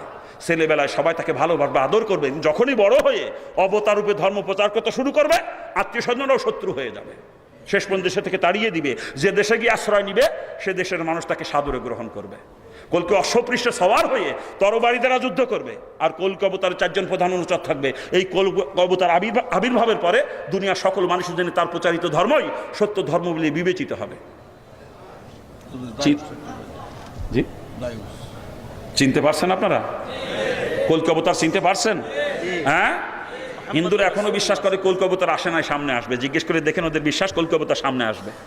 কিন্তু আমার বেরেনে চিন্তা ঢুকলো, ওই কিতাবের মধ্যে বলতেছে কল্কি ঘোড়ায় চড়ে তরবারি দিয়ে যুদ্ধ করবে, সে যুগ তো সামনে থাকার কথা নয়। তরবারির যুগ পার হয়ে গেছে প্রায় 1500 বছর আগে, ঠিক কিনা? আর কল্কি অবতার যদি ঘোড়ায় চড়ে তরবারি দিয়ে যুদ্ধ করবে, তাহলে তরবারির যুগে তার আগমন হবে, কথা ঠিক না? আমার মনে হয় হয়েছেও, তা ওরা চিনতে পারে নাই কে সেই কল্কি। আমি খুঁজে বার করে ফেলাইছি কল্কি কিনা। কল্কি শব্দটা সংস্কৃত শব্দ, যার বাংলা অর্থ প্রশংসিত। কল্কি শব্দের অর্থ প্রশংসিত। মোহাম্মদ শব্দের অর্থ কি? কল্কি মানেও প্রশংসিত, মোহাম্মদ মানেও প্রশংসিত, নামে মিলে গেছে, কথা ঠিক কিনা? যেই কল্কি সেই মোহাম্মদ, কথা ঠিক না? আর তো ভবিষ্যৎবাণী কল্কি পুরাণে কল্কি অবতার সম্পর্কে করেছে, সব রসুলের সাথে মেলে না। ওই কল্কি অবতারই হচ্ছেন আখেরি নবী মুহাম্মদুর রাসূলুল্লাহ সাল্লাল্লাহু আলাইহি ওয়াসাল্লাম। আমি সেই কল্কি অবতারকে মেনে নিয়েছি, বাজান, এটা আমার পরিবর্তন আর কিচ্ছু না। আবার খ্রিস্টান ধর্মের বই পুস্তক পড়তে আমি বাদ দিই না। খ্রিস্টান মিশনারিতে যোগাযোগ করে ওদের মিশনারিতে যত বই ছিল সব পড়েছি আমি। ইঞ্জিলের অনুবাদ পড়তে যার মধ্যে রসুলের আগমনের খবর পেয়ে গেলাম। ইঞ্জিল তো আসমানি কিতাব, ওরা পরিবর্তন করছে, যত পরিবর্তন কোনো কালা নিদর্শন মুছে ফেলে দিতে পারে না ওর মধ্যে থেকে, ঠিক না? ওর মধ্যে রসুলের আগমনের খবর পেয়ে গেলাম। তখন আমার বুঝে এসে গেল হিন্দু ধর্মের কিতাবে তো ইসলামের কথা, রসুলের কথা, আবার খ্রিস্টান ধর্মের কিতাবে তো ইসলামের কথা, রসুলের কথা, ও রসুলের ডাই ঠিক, ইসলামই সঠিক। এই বুঝ পাওয়ার পরে আমি কলমা পড়ে মুসলমান হিসেবে যান, তার আগে না। আমার বাপ যদিও ধনী মানুষ, আমার কিন্তু কিচ্ছু নাই বাজান। আমি মাত্র 15 শতক জমি কিনছি, একটা টিনের ঘর করে সেখানে বসবাস করি। অতটুকু করার খেয়ালও ছিল না। প্রথম মুসলমানের চিন্তা ভাবনা করতাম বাড়িঘর তো নিয়ে কবরে যাইতে পারবো না, বাড়িঘর তো হবে কি খালি খালি, ভাড়া বাসায় জীবন কাটাতে দেবেন, একটা ধারণা ছিল প্রথম। তো একদিন দুপুরবেলায় প্রচণ্ড গরম, জ্যৈষ্ঠী মাস, বিদ্যুৎ চলে গেছে, আমি গরম সহ্য করতে পারছি না, গামছা ভিজে গামছা গায়ে দিয়ে তাল পাতার পাখাতে বাতাস নিচ্ছি। এমন সময় দেখি আমার স্ত্রী বোরকা পড়তেছে। কি ব্যাপার, বোরকা পড়ো কা তুমি? তখন বলতেছে রান্না করা লাগবে না, দুপুরে খাবা নাকি? রান্না না করলি? বুঝলাম রান্না করবা, তা বোরকা পড়ো কে? বাজারে যাবা, বাজার করা লাগবে। আমি জীবনে বাজার গেছি কোনো দিন? তা তো যাও নাই জানি, তা বোরকা পড়তেছো কা? কই যাবা? রান্না করে যাবো। রান্না করে বোরকা পড়ে? যখন বলতেছে বাড়িতে তো আমি একা থাকি না, আরও 4টে ফ্যামিলি ভাড়া থাকে এই বাড়িতে, তাদের পুরুষ লোকগুলো ইচ্ছামতো যাতায়াত করে বাড়ির মধ্যে, আমি তার সামনে বের হবো কি করে বোরকা ছাড়া? আমার দিলের মধ্যে বাড়ি লাগলো সাথে সাথে। ক্রিয়ে এই গরমের মধ্যে ভিজে গামছা গায়ে আমি সহ্য করতে পারি না, আল্লাহর বান্দির মধ্যে বোরকা পড়ে আগুনের কাছে রান্না করতে যায়। আমি তো আল্লাহর বান্দির উপরে জুলুম করতেছি ভাড়া বাসায় রেখে। নিজস্ব একটু বাড়ি থাকলে আল্লাহর বান্দিতে কষ্ট হইতো না গরমের মধ্যে পর্দা রক্ষা করার জন্য। ওদিন বুঝলাম না একটু বাড়ি দরকার আসলে পর্দা রক্ষা করার জন্য। ভাড়া বাসায় পর্দা রক্ষা করা খুব কষ্ট, খুব কষ্ট। এই জন্যই বাড়িটুকু করছি, না ওটুকু করতাম না বাজান, সারা জীবন ভাড়া বাসায় কাটাতে। কারণ আমি দুনিয়ার কুত্তা না, দুনিয়া লাথি মারছি হিন্দু অবস্থায় বুঝ পাইছি যখন, আমার সামনে দুইটা, একটা জান্নাত একটা জাহান্নাম, একটা জান্নাত একটা জাহান্নাম, আমি কোনটা বেছে নেব? তখনই দুনিয়া লাথি মারছি বাজান, দুনিয়ার কুত্তা না আমি। কিন্তু টাকা তো কম কামাই করি না, যেটাকে আমি কামাই করি চাইতাম যে ঢাকায় বাড়ি করবো, গুলিস্তানের বুকে জমি কিনে বাড়ি করতে পারতাম 5 তলা 7 তলা কদিন, এটাকে আমি কামাই করি আপনাদের দোয়া। বক্তাদের বাড়ি কাটতে সময় লাগে না তো, 3 দিনের বক্তা প্রাইভেট কার কিনেছে, 3 দিনের বক্তা, আর আমি 22 বছর বক্তাগিরি করতেছি। আল্লাহর কুতুব যেদিন মাথা দিয়ে দোয়া করছিল ওই দিন তো আমি বক্তা। মাদ্রাসায় পড়েছি, তারপরে কিন্তু বক্তা ওই দিন থেকে 22 বছর বক্তাগিরি করি। দেশের বড় বড় বক্তারা বর্ষাকালে শুয়ে শুয়ে মাসি মারে, আমার প্রোগ্রাম 12 মাস, পুরা রমজান মাস আমার ইফতার মাহফিল থাকে, পুরা রমজান মাস। চরমুনার পিসাবে যখন সারা বছর মাহফিল করে, আমার মাহফিল সারা বছর আমাদের দরবার করতে। আল্লাহ পাক 64 জেলায় আমার ঘুরায়, 64 জেলায়। আমি যে কত টাকা কামাই করি হিসেব করতে পারবেন না অনেকেই। কোনো মাহফিলে 50,000 টাকাও পাইছি। এবছর এক মাহফিলে কক্সবাজারে 50,000 টাকা দিয়েছে। খালি 50,000 টাকা দিয়েছে তা না, Dhaka to Cox's Bazar up down প্লেনের টিকিটও আগে পাঠাই দিয়েছে তারা। 30, 35, 40, 50 পাই এরকম মাঝে মাঝে। আবার কোনো দিন 2টা প্রোগ্রামও থাকে কোনো দিন। তাহলে কত টাকা কামাই করি হিসেব করেন। হিসাব করে দিই গড়পত্তায় মাসে 9 লাখ টাকার উপরে কামাই করি বর্তমানে। ইচ্ছা করলে 1 মাসের ইনকাম দিয়ে গাড়ি কিনতে পারতাম, কিন্তু সেই টাকা যে একত্রিত করে গাড়ি কিনবো সে সুযোগ হয়ে ওঠে নাই। ওই মাদ্রাসা চাল আমার ইনকামের উপর আল্লাহ পাক চালাইতেছে আর কি। যা কামাই করি এটা দিয়ে মাদ্রাসা চলে। কোনোদিন হাত পেতে কারো কাছে বলি নাই 500 টাকা মাদ্রাসার জন্য দিন, বলবো না কোনোদিন। নিয়ত করছি দোয়া করেন, চাতে গেলেই টাকা দেয় 3 দেওয়ার কথা কয় 33টে, ও শুনবে কিনা? সেই বাপের ঘরে তো আমি জন্মিনি, ঠিক আছে? মাদ্রাসা করেছি পাল্লি চালাবো না বন্ধু, তবে যদি আমার বাপ মুসলমানই তো ওরকম মাদ্রাসা 10টা চালাই পারতাম, আমি একা 10টা চালাইতে পারতাম। আমার বাপের যে সম্পদ, 10টা মাদ্রাসা চালালে সম্পদ কম এক কোনাতে ফুরতো না কোনোদিন। একটু দোয়া করেন দি সবাই মিলে আল্লাহ আমার আব্বারে মুসলমান বানা দেয়। কি করবেন না দোয়া? হ্যাঁ বাবা যান, দোয়া চাই আপনাদের কাছে, আমি আপনাদের জন্য দোয়া করি। কি জোরে বলেন? আমি দোকানদার মানুষ, দোকানদারি করতেছি, মাল কিনে আনছিলাম 13 টাকা দিয়ে, কাস্টমারে কই কসম করে 17 টাকায় কিনা, 20 টাকা বিক্রি না করলে তো জান বাসে না। কি কয় না এরকম? কয় কিনা জোরে কা? দুধের ব্যাপারে গোষ্ঠী করে একটু খবর নেন, গ্রামে গ্রামে ঘুরে ঘুরে দুধ কেনে। এ বাড়িতে 1 কেজি, বাড়িতে 1.5 কেজি, বাড়িতে 2 কেজি কিনতে গড়ে হয়েছে 32 কেজি। বাজারে নিয়ে বিক্রি করে 40 কেজি, কিনলো 32 কেজি, বিক্রি করে 40 কেজি, বাকি 8 কেজি ফাইলো কোন জায়গা? বাকি 8 কেজি ফাইছে কোন জায়গা? আপনি দুধ কিনতে যে দুধ পাতলা দেখে জিজ্ঞেস করেন, দুধ তো পাতলা করে, দুধের মধ্যে পানি দিছিস নাকি? ও কসম খোদা দুধের মধ্যে আমি পানি দিই নাই। ওর কসমও ঠিক আছে, আসলে দুধের মধ্যে পানিও দেয়ও না, পানির মধ্যে দুধ দেয়। দুধের মধ্যে পানি দেয়, পানির মধ্যে দুধ দেওয়া কিন্তু আলাদা। বোঝেন এটা? কি বোঝেন আপনারা? দুধ কিনতে গড় হয়েছে 32 কেজি, পানি 8 কেজি মিলেই বানা 40 কেজি। ওরে কয় দুধের মধ্যে পানি দেওয়া তো কোনোদিনও করে না। ও যখন দুধ কিনতে যায়, যে ড্রাম নিয়ে যায়, ও ড্রামে দরেই 40 কেজি, পানি 8 কেজি মাইপে ড্রামে নিয়ে বাড়ির থেকে বেরোয়। এরপরে দুধ কিনে পানির মধ্যে ডালে, দুধের মধ্যে পানিও কোনোদিনও দেয় না। ওর কসমও ঠিক আছে। এভাবেই তো চলতেছে ব্যবসা বাণিজ্য, নাকি কান? গেছি বাজারে, এক হাজি সাহেবের দোকানে লুঙ্গি কিনতে গেছি। লুঙ্গি দেখে শুনে পছন্দ করার পর জিজ্ঞাসা, হাজি সাহেব দাম দেওয়া লাগবে কত? হাজি সাহেব কয়, হুজুর আপনি আলেম মানুষ, আপনার কাছে লাভ করা তো ঠিক না, কিন্তু কি করবো হুজুর, দোকানে তো অনেক খরচ, দোকান ভাড়া দিতে হয়, কর্মচারীর বেতন দিতে হয়, ইলেকট্রিক বিল দেওয়া লাগে। হুজুর এক কাজ করেন, কিনা দামের উপর 5টা টাকা দাম আর দোকান খরচ বাবদ 5টা টাকা দেন দোকান খরচ বাবদ। আমি জিজ্ঞেস করলাম দেবো কত? কয় 265 টাকা দেন। তার মানে আমি বুঝাইলে 260 টাকায় কিনা আর 5 টাকা নিলে দোকান খরচ, এই তো নাকি? আমি 265 টাকা দিয়ে লুঙ্গিটা নিয়ে ব্যাগের ভিতরে ঢুকাই নিয়ে চলে আসতেছি। বাজারের ভিতরে থাকতে আর হাজি সাহেবের সঙ্গে দেখা, উনি স্কুলের শিক্ষক, হজ করে আসেন, খুব ভালো মানুষ। আমার পাইকারে জড়া দিয়েছে, কয় হুজুর খালি বাইরে বাইরে সফর করেন, দীর্ঘদিন আপনার সাক্ষাৎ পাই না। এই কথাবার্তা বলতে এক সময় আমি বলতেছি, হাজি সাহেব বাজার করতে আসছিলাম, বাজার শেষ তো বাড়ির দিকে রওনা করছি। হাজি সাহেব, হুজুর একটু দেরি করা যায় না, একটা জিনিস কিনবো, খালি একটা জিনিস কেনার জন্যই বাজারে আইছি। এটা কিনা হলে দুই ভাই একসাথে গল্প করতে করতে যেতাম, যদি একটু দেরি করতেন। অনেকদিন পরে পাইছি আপনারে। আমি জিজ্ঞেস করলাম কি কিনবেন হাজি সাহেব? হাজি সাহেব হুজুর একটা লুঙ্গি কিনবো, খালি আর কিছু না। তো মনে মনে চিন্তা করলাম, স্যার একটা লুঙ্গি কিনবে বেচারা, বলতেছে যখন দেরি করে একসাথেই যাই, কত সময় বা লাগবে নে? বললাম আচ্ছা হাজি সাহেব ঠিক আছে। এই হাজি সাহেব রাত ধরে টানতে ঢুকছে এক হিন্দু দোকানে, শামশার দোকানে। আমার মনে মনে বাড়ি রাখা, হাজি সাহেব হিন্দুর দোকানে কিনা বেচা করে, কিছু বলতেও পারতেছি না, মন খারাপ করে বসে আছি টুলের উপরে। হাজি সাহেব লুঙ্গি পছন্দ করতে, আল্লাহর কি খেলা, আমি যে লুঙ্গি কিনেছি আমার ব্যাগের মধ্যে লুঙ্গি আছে, হাজি সাহেব জানেও না দেখেও নাই। তো হাজি সাহেব শামশার দোকান থেকে একই লুঙ্গি পছন্দ করছে। হাজি সাহেব তো শামশার দাম নিল 220 টাকা। শামশায় যে 220 টাকা বিক্রি করছে, লাভ না করে বেচে নাই, কিন্তু কম করুক আর বেশি করুক, লাভ না করে বেচে নাই, ঠিক না? কিন্তু হাজি সাহেব আমার কাছে লাভ করে নাই, দোকান খরচ 5 টাকা, তাতে হচ্ছে 265 টাকা। এ হলো মুসলমানের ব্যবসা বর্তমানে, কথা ঠিক না? এ জোরে কান ঠিক কিনা? কি কায়দা দেখেন, এই সুন্নাতি দাড়ি মুখে, সুন্নাতি জুব্বা গায়, নামাজ পড়তে পড়তে কপালে কালো টিকলি হয়ে গেছে, পাগড়ি বান্ধা। ও বিয়াকেল ফজরের নামাজ পড়ে চার দোকানের সামনে যে বসে, রাস্তার মাথায় চার দোকানের জায়গা বসে, বসিয়ে চা খায় আর আড্ডা মারে আর গল্প দিচ্ছে মানুষের মধ্যে। আজ কুর্তি দেরি হয়ে গেছিল, এই জন্যই তাহাজ্জুদ মতো 4 রাকাত পড়েছি, আজকে বেশি পড়তে পারিনি তাহাজ্জুদ। তার মানে আশিরে জানা তাহাজ্জুদ তো পড়ি, কি কায়দা দেখেন, কি কায়দা দেখেন না? অথচ বদমাশ ব্যবসা করে গার্মেন্টসের দোকান, দোকান খুলে 300 টাকা দিয়ে কিনা মাল বেচলো 450 টাকা, কয় আর কিনা দামে দিয়ে দিলাম, কিছু থাকে না, কিছু না, আর কিনা দামে দিয়ে দিলাম, কিছু থাকে না, কয় না এরকম, কয় কিনা জোরে কান? এই যে মিথ্যে কথা বলে মাল বিক্রি করবি একে, অথচ একটা মিথ্যা কথা বললে একটা কবিরা গুনাহ হয়, আর একটা কবিরা গুনার একেবারে নিম্নতম সাজা 7000 বছর জাহান্নাম। চিৎকারতে বলে নাউজুবিল্লাহ। আজকে মুসলমানের গোষ্ঠী ব্যবসা করতে যে বুঝে গেছে এই কথা, যে মিথ্যে কথা বলি কবিরা গুনাহ হয়। অধিকাংশ মুসলমান মিথ্যে কথা বলে মাল বেচা কিনা করে, ঠিক কিনা? কি জোরে বলে? গোষ্ঠী মিথ্যে কথা বলে যে মাল বিক্রি করে লাভ করলি, ওই লাভের টাকা আর শুয়োরের গোশতের মধ্যে কোনো পার্থক্য নাই, মনে রেখে দিয়ে। বিয়াক্কেলের দল মিথ্যে কথা কয়ে মাল বেচা কিনা করে, কত বড় কায়দা চিন্তা করে না? এটা বলে মুসলমান। আল্লাহ মাফ করুক আমাদেরকে, আল্লাহ মাফ করুক। হ্যাঁ, খালি তা না, ওজনে কম বেশি করে বেচা কিনা করে। আপনি 40 কেজি মাইপি 1 মন মাল বাজারে বিক্রি করতে নিয়ে গেছেন, মাইপি নিয়ে গেছেন, 40 কেজির উপর সাইডে বেশিও নিয়ে গেছেন, বাজারে নিয়ে ব্যাপারী কাছে বিক্রি করছেন, ও ব্যাপারী আপনার সামনে ওজন করবে 38 কেজির বেশি জীবনেও হবে না। কি কথা ঠিক না? জোরে বলেন। শুধু কি তাই, আপনি বাজার থেকে গোস্ত কিনে নিয়েছেন, গরুর গোস্ত 5 কেজি, বাড়ি নিয়ে তো মাইপে দেখেন না কোনোদিন কতটুকু পাইছেন? হ্যাঁ, মাইপে তো জীবনও দেখেন না, দেখছেন মাইপে? একদিন মাইপে দেখেন কতটুকু পাইছেন বাজান, 4.5 কেজির বেশি কোনোদিনও হবে না। কি কথা ঠিক না ভুল বলতেছি? জোরে বলেন। এই যে ওজনে কম বেশি করে বেচা কিনা করে যে লাভ হইতেছে, ওই লাভের টাকা আর শুয়োরের গোস্তের মধ্যে কোনো পার্থক্য নাই, মনে রেখে দিয়ে। ওই টাকা খাইয়ে নামাজ পড়ে বিয়েকে, এখন ওই হারাম টাকা সমস্ত মালের সঙ্গে মিলে গেছে, সমস্ত মালই হারাম। ওর টাকা খাওয়া আর শুয়োর খাওয়া সমান, কথা ঠিক না?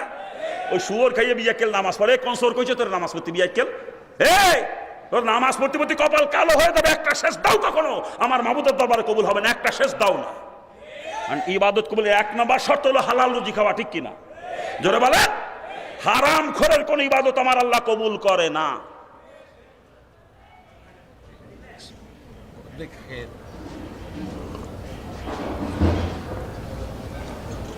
ঠিক আছে, বেশি খাওয়া যাবে না, গরম বেশি। কোথায় রাখছি কথা? হ্যাঁ, হারাম খোরের কোন ইবাদত আল্লাহ কবুল করেন। ইবাদত কবুল 1 নম্বর শর্ত হালাল রুজি খাওয়া, কথা ঠিক কিনা? জোরে বলেন। রাগ করতেছেন আপনারা? রাগ করার জন্য বলি না বাজান, জাহান্নাম থেকে বাঁচানোর জন্য বলতেছি, অন্য কোনো উদ্দেশ্য নিয়ে একটা কথাও বলি না।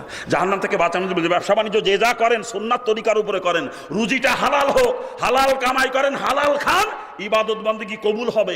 অল্প ইবাদতে বেহেশতে চলে যাবেন, অল্প ইবাদতে বেহেশতে চলে যাবেন। আর ওই হারাম খাইয়ে নামাজ পড়ে কপাল বালানোর কোনো লাভ নাই, কোনো লাভ নাই। একটা সেজদাও মাবুদের দরবারে কখনো কবুল হবে না, একটা সেজদাও না। রসুলের পরিষ্কার হাদিস, 1 লোকমা হারাম মাল যদি কেউ খায়, 1 লোকমা 40 দিন পর্যন্ত তার কোনো ইবাদত আল্লাহর দরবারে কবুল হবে না, 1 লোকমা হারাম খাওয়ার কারণে, মনে রেখে দিয়ে। এই যে ব্যবসা বাণিজ্য করতেছি রসুলের তরিকার খেলাফ জানে ব্যবসা হয়ে যাচ্ছে নাফরমানি, এই ব্যবসার কারণে আমাকে কিয়ামতে জাহান্নামে চলে যাওয়া লাগবে, কারণ ইবাদতের পরিণতি জান্নাত আর নাফরমানির পরিণতি কিন্তু জাহান্নাম। কথা ঠিক কিনা জোরে বলেন, কি জোরে বলেন ঠিক কিনা? ও বাজান, আমরা চাকরি করি অনেকেই নাকি কান, কি চাকরি করি না অনেকে?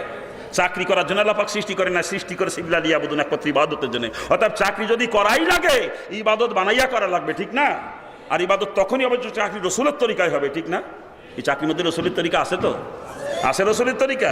হ্যাঁ, চাকরি করতে যে কখনো দায়িত্ব অবহেলা করা চলবে না, ডিউটিতে কখনো ফাঁকি দেওয়া যাবে না, অফিসে বসে আউট ইনকামের ধান্দা করলে চলবে না। সুন্নাত তরিকায় চাকরি যদি করতে পারেন আপনার চাকরি ইবাদত হয়ে যাবে। ওই চাকরির দ্বারা লক্ষ লক্ষ নাকি আপনার আমল জমা হবে, কিয়ামতের ময়দানে চাকরি আপনাকে জান্নাতে নিয়ে পৌঁছে দিবে। আর আমরা চাকরি করি কেমনে দেখেন না, উরি বাপরে বাপ, আমি অফিসার মানুষ তো, অফিস টাইম হলো সকাল 9টা থেকে বিকেল 5টা পর্যন্ত, আমি অফিসে যাই বেলা 11টায়, আবার 3টার আগে আমার ডিউটি শেষ। কি করে নাই বাবা? করে কিনা জোরে কান? এই যে ডিউটিতে ফাঁকি দিয়ে বেতন খাইতেছে, বেতন কি হালাল হইতেছে? ও বেতন কি হালাল হয়? শুধু তাই না, আমি অফিসার মানুষ, পরপর 3 দিন অফিসেই যাই নাই, 4 দিনের দিন যাইয়ে 1 মাসে হাজিরা খাতায় সই করি, বেতন তুলে নিয়ে আসি 1 মাসের, ও বেতন কি হালাল হয়? এই ডিউটিতে ফাঁকি দিয়ে দায়িত্ব অবহেলা করে যে বেতন খাওয়া হয়, ওই বেতনে টাকা খাওয়া আর শুয়োর খাওয়ার মধ্যে কোনো পার্থক্য নাই, মনে রেখে দিন কিন্তু। আর বর্তমানে আমাদের দেশের চাকরিজীবীর গোষ্ঠী অধিকাংশ ঘুষখোর। কি কথা ঠিক কিনা? আমার মনে হয় 1000-এ 1জন পাওয়া যাবে কিনা সন্দেশে ঘুষ খান এরকম চাকরিজীবী, আর বাকি 999 জন ঘুষখোর। কথা ঠিক না? জোরে বলেন ঠিক কিনা? ওরা রোজার মাসে ঘুষ খায় না, কয় ইফতারির জন্য কিছু দিয়ে যাও। আমি কই টাকা ইফতারি করার থেকে শুয়োরের গোস্ত ইফতারি করে তাতেও তোমার গুনাহ কম হবে।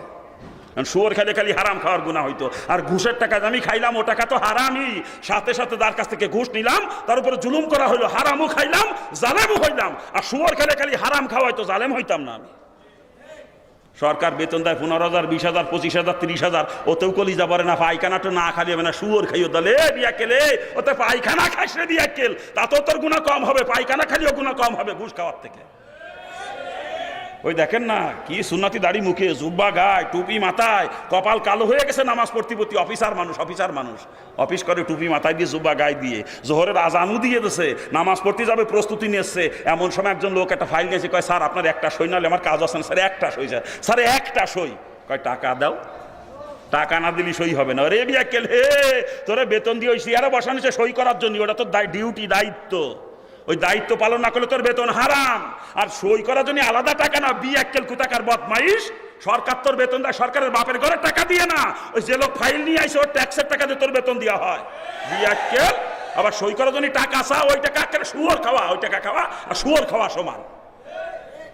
হ্যাঁ, আবার ধমক দেয়, জামাতের টাইমে গেলে তাড়াতাড়ি দাও, জামাতের টাইমে তাড়াতাড়ি দাও। ও বদমাইশ ঘুষ খেয়েও নামাজ পড়তে যাবে, চিন্তা করেন কায়দা দেখে না। ওই ঘুষখোর বদমাশ মসজিদে ঢুকলি মসজিদ না পাক হয়, ওরা জুতো পিটা করে মসজিদে বাইর করে দেবেন, জুতো পিটা করে বাইর করে দেবেন। ওগুলো খারাপ লাগতেছে নাকি? এদিকে দেখেন আরেকজন অফিসার অনেক টাকা বেতন পায়, কিন্তু বেচারা বড় সৎ, অবৈধ পয়সা খায় না। যে বেতন পায় সংসার চালাতে হিমশিম খেয়ে যায়, নুন আনতে পান্তা পুরা, এভাবে তার জীবন চলে। কথা ঠিক না? এরপরে ভালো একটা বাসা ভাড়া নিয়েও থাকতে পারে না, অত ভাড়া দিবে কোথা থেকে? নিম্ন কোয়ালিটির বাসা ভাড়াতে অফিসার মানুষ হয়ে চাকরি থেকে রিটায়ার্ড করছে, এখন বেশ কিছু টাকা পাইছে, পেনশনের টাকা। এবার তারা হজ করতে চলে গেছে, হজ করে এসে নগদ টাকা পয়সা তেমন একটা কাছে এখন নাই। এখন মাসে মাসে যে পেনশন পায়, ও দিয়ে বাজার খরচই চলে না ঠিক মতো, বাসা ভাড়া দিবে কোথা থেকে? এখন আর শহরও থাকতে পারে না, সেই গ্রাম দেশে যে বাপদাদার পৈতৃক বাড়ি, টিনের বেড়া, টিনের ঘর, সেখানে যে বাকি জীবন অতিবাহিত করে। ঠিক না? কি জোরে বলেন? আর ওই অফিসারের আন্ডারে এক পিয়ন চাকরি করতে, পিয়ন আবার টেবিল তলে কামাইছে জম্মের কামানো। ও পিয়ন মাসে বেতন পাইছে 13,000, কিন্তু ফ্ল্যাট বাসা নিয়ে থাকছে বাড়া, ফ্ল্যাট বাসা খালি বাসা ভাড়ায় মাসে 16,000। নাকি কান জোরে কান? বেতন পাইছে 13,000, বাসা ভাড়ার দেশে 16,000। খালি তা না, ও পিয়নের ছেলে মেয়ে সাইড দিয়ে 5টা, এক একটা লেখাপড়ার খরচ মাসে 4,000-5,000 টাকা। কথা ঠিক না? তারপরে খায় জম্মের খাওয়া। ওর খানার টেবিলে দুপুরবেলায় কোনো কোনো দিন 3 পদের গোস্ত হাজির হয়, গরু, খাসি, মুরগি 3 পদু, আবার মাঝে মাঝে কবুতরও আসে ছেলে। নাকি কান? হ্যাঁ, বাজারে যে মাছ কেনে কি কিনা, উরে বাপরে বাপ, এই বড় বড় পাবদা মাছ আর কেজি 1400 টাকা, ওইটা কেনে ঘুষখোর বদমাইশ, ওইটা কেনে। মোটা মোটা শিং মাছ কেনে, মোটা মোটা শিং মাছ আর 1 কেজি 1200 টাকা। নাকি কান? কই মাছ কেনে দেশি কই, চাষের ডানা দেশি কই কেনে, বাইচে বাইচে বড় দেহে, যেগুলো বুক লাল হয়ে গেছে 1600 টাকা কেজি কই মাছ কেনে। তারপরে চিংড়ি মাছ কেনে, মোটা মোটা গলদা চিংড়ি, যেগুলো বিদেশে চালান যায়, যে 1 কেজির দাম 2200 টাকা, ওইগুলো কেনে পিয়ন বদমাইশ। ওর বাজার করা দেখলি মাথা ঘোরে। ও বদমাইশের এক দিনের বাজার খরচ 2,000 টাকার উপরে। কথা ঠিক না? জোরে কান ঠিক কিনা? হ্যাঁ, দেখবেন ঠেলা কি, ওই বিয়াকেল বেতন পায় মাসে 13,000, কিন্তু খরচ করে 1,33,000, বাকি 1,20,000 পাইছে কোন জায়গা? এ বাকি 1,20,000 ভাইছে কোন জায়গা? ও টেবিলের তল দিয়ে কামাইছে বিয়াক্কেল, টেবিলের তল দিয়ে, কথা ঠিক না? খালি তা না, ও চাকরিতে থেকে ঘুষ খাইয়ে খাইয়ে টাকার কুমির হয়েছে, সম্পদের পাহাড় বানাইছে বিয়াক্কেল। ঢাকা শহরে ফ্ল্যাট কিনেছে 3 দিয়ে, আশুলিয়ায় জমি কিনে বাড়ি বানাইছে 6 তালা ঘুষ খাইয়ে খেয়ে, ঠিক না? খালি তা না, ওই যে গ্রাম দেশে যে বাপদাদার পৈতৃক বাড়ি ছিল, টিনের বেড়া টিনের ঘর, বর্ষাকালে চাল দিয়ে পানি ভরতে ঘরে টিকা যেত না, সে জায়গায় সে টিনের বেড়া টিনের ঘর এখন আর নাই, এখন সে জায়গায় 2 তলা বিল্ডিং দিয়ে ফেলাইছে বিয়াক্কেল, 2 তলা ঘুষ খেয়ে খেয়ে, নাকি কয়? আর গ্রাম এলাকায় যদি কেউ কয় জমি বিক্রি করবো, ওর উপরে টাকা দিয়ে জমি কেনার মতো মানুষ ওই এলাকার মধ্যে আর নাই, কথা ঠিক না? জমি কিনে কিনে এলাকার মাঠ ভরিয়ে ফেলাই দিয়েছে ঘুষখোর বদমাইশ, কথা ঠিক কিনা? হ্যাঁ, এখন চাকরিতে রিটায়ার করছে, কি করবে দিশা পায় না, খালি গনো গনো হজে যায়। চাকরিতে রিটায়ার করার পরে কিন্তু 13 বার হজ মারিছে বিয়াক্কেল, 13 বার, কয়বার? 13 বার। খালি তা না, চাকরিতে রিটায়ার করে তবলিগ করা ধরিছে, খালি বছরে বছরে চিল্লা মারে, নাকি কর? আর না হলে দেখবেন চাকরিতে রিটায়ার করে সরমনায় যে মুড়ি দিয়েছে পিসাবের বয়ান শুনিয়ে, ওরে কান্দা কান্দে রে, নামাজ পড়ে 9 ওয়াক্ত, কথা ঠিক না? এশরাক সাস তাওয়াবিন তাহাজ্জুদ কোনোটা বাধা না করে 9 ওয়াক্ত পড়ে, রাত 3টার সময় তাহাজ্জুদ করে। জিকিরের গুতো কি, ও জিকির গুতো আশেপাশের মানুষের ঘুম ভাঙ্গে যায় অনেক সময়, ঠিক না? এ বিয়াক্কেল, তোর হজ করেও কোনো লাভ নাই, ওই তবলিগি চিল্লা মাইরেও তোর কোনো লাভ নাই, সরমনায় যে কোনো লাভ নাই। তুই জাহান্নামের কীট, তুই জান্নাতে গেলে রসুল মিথ্যাবাদী হয়ে যাবে, রসুলের হাদিস মিথ্যা হয়ে যাবে। রসুলের পরিষ্কার হাদিস, হারাম মালের দ্বারা যে রক্ত আর গোশত শরীরে তৈরি হবে, ওই রক্ত আর গোশত জাহান্নামের খোরাক। তুই যদি জান্নাতে যা, রসুলের হাদিস মিথ্যা হয়ে যায়, আর রসুলের হাদিস কখনো মিথ্যা হবে না, রসুল কখনো মিথ্যাবাদী হবেন না। অতএব তুই যদি হারাম খোরস, তোর জন্য জান্নাত হারাম, হারাম খোরের জন্য জান্নাত হারাম, হারাম খোর কখনো জান্নাতে যাবে না। হারাম খোর যদি জান্নাতে যায়, কোরআন হাদিস মিথ্যা হয়ে যাবে, কথা ঠিক কিনা? এ জোরে বলেন ঠিক কিনা? এজন্য বাজান পাও দুকেন ধরে কষি, রুজিটা হালাল করেন, রুজিটা হালাল করেন। যদি জান্নাতে যাইতে মন চায়, রুজিটা হালাল করেন। হারাম খেয়ে জান্নাতের স্বপ্ন দেখে কোনো লাভ নাই, কোনো লাভ নাই। ও নামাজ পড়েন আর হজ করেন আর মসজিদ করেন, মাদ্রাসা করেন, হারাম যদি রুজি যদি হারাম হয়, আপনি জাহান্নামী, আপনি জাহান্নামী, আপনি জাহান্নামী। হারাম খোর জান্নাতে গেলে রসুল জাহান মিথ্যাবাদী হয়ে যাবে, কথা ঠিক কিনা? এ জোরে বলেন ঠিক কিনা? কি কায়দা দেখেন না, একসময় পরের খাতে কামলাগিরি করতো, রিক্সা চালাইতো। একটা ছেলে হয়েছে, ছেলের লেখাপড়া শিখেছে কষ্ট করে, মেলা কষ্ট করে লেখাপড়া শিখেছে। এখন ছেলে চাকরি পাইছে, অফিসার হয়েছে। এখন বাপের আর কামলা দুইয়া লাগে না, রিক্সা চালানো। বাপের হজও করাই নিয়ে আইছে। বাপের বাড়ি ছিল তালপাতার ঘর, তালপাতা ছাউনিয়ালা ঘর, সে যেখানে 2 তলা বিল্ডিং দিয়ে ছেলের চাকরি করে ঘুষ খেয়ে খেয়ে, নাকি কা? এখন ওনার ডাট কি, দামি দামি জুতো পায় দেয়, সাল ডাকাতে নিয়ে দেয় দামি দামি জুতো, কি কটমটায় আটের, এক হাতে লাঠি, পিতল দিয়ে বান্ধানো লাঠি, আর এক হাতে তসবি চকচক করে, তকচকে তসবি পুলা এনে দিয়েছে বিদেশের যে সিঙ্গাপুর গেছিল শান্তা এনে দিয়েছে পুলায়। এখন রাস্তা দিয়ে আটে মনে হয় যেন মাটি যাইবে যাবে, এরকম একটা ভাব, গর্বের ঠেলা কি। অথচ বদমাইশ একসময় পরের বাড়ি কামলাগিরি করতো, একসময় রিক্সা চালাইতো, কথা ঠিক না? এ জোরে কান। এখন বাজারে যাওয়ার সময় একা যায় না, ব্যাগ দ্বারা জনই সাথে একজন নিয়ে যায়, ব্যাগ নিয়ে সাথে একজন যাওয়া লাগে বাজারে। আর বাজারে যে বাজার করে কি করে, টাকার তো অভাব নেই, বোঝেন না? টাকার তো অভাব নেই, ফুলায় মাসে মাসে দেয় 50,000 60,000, বোঝেন না? খায় জম্মের খাওয়া, এখন বদমাইশ জম্মের খাওয়া খায়। খালি তা না, চার দোকানে বসে ওরে গপ্প দেয়, আমার ফুলা অফিসার হয়েছে, ফুলার প্রশংসা করে পঞ্চমুখ, কথা ঠিক কিনা? এ বিয়াক্কেল, তোর ফুলা হয়েছে কুত্তা, আর তুই কুত্তার বাপ কুত্তা। তোর ফুলা পায়খানা খায়, তোরও সেই পায়খানা খাওয়াই রে বিয়াক্কেল, বোঝো না?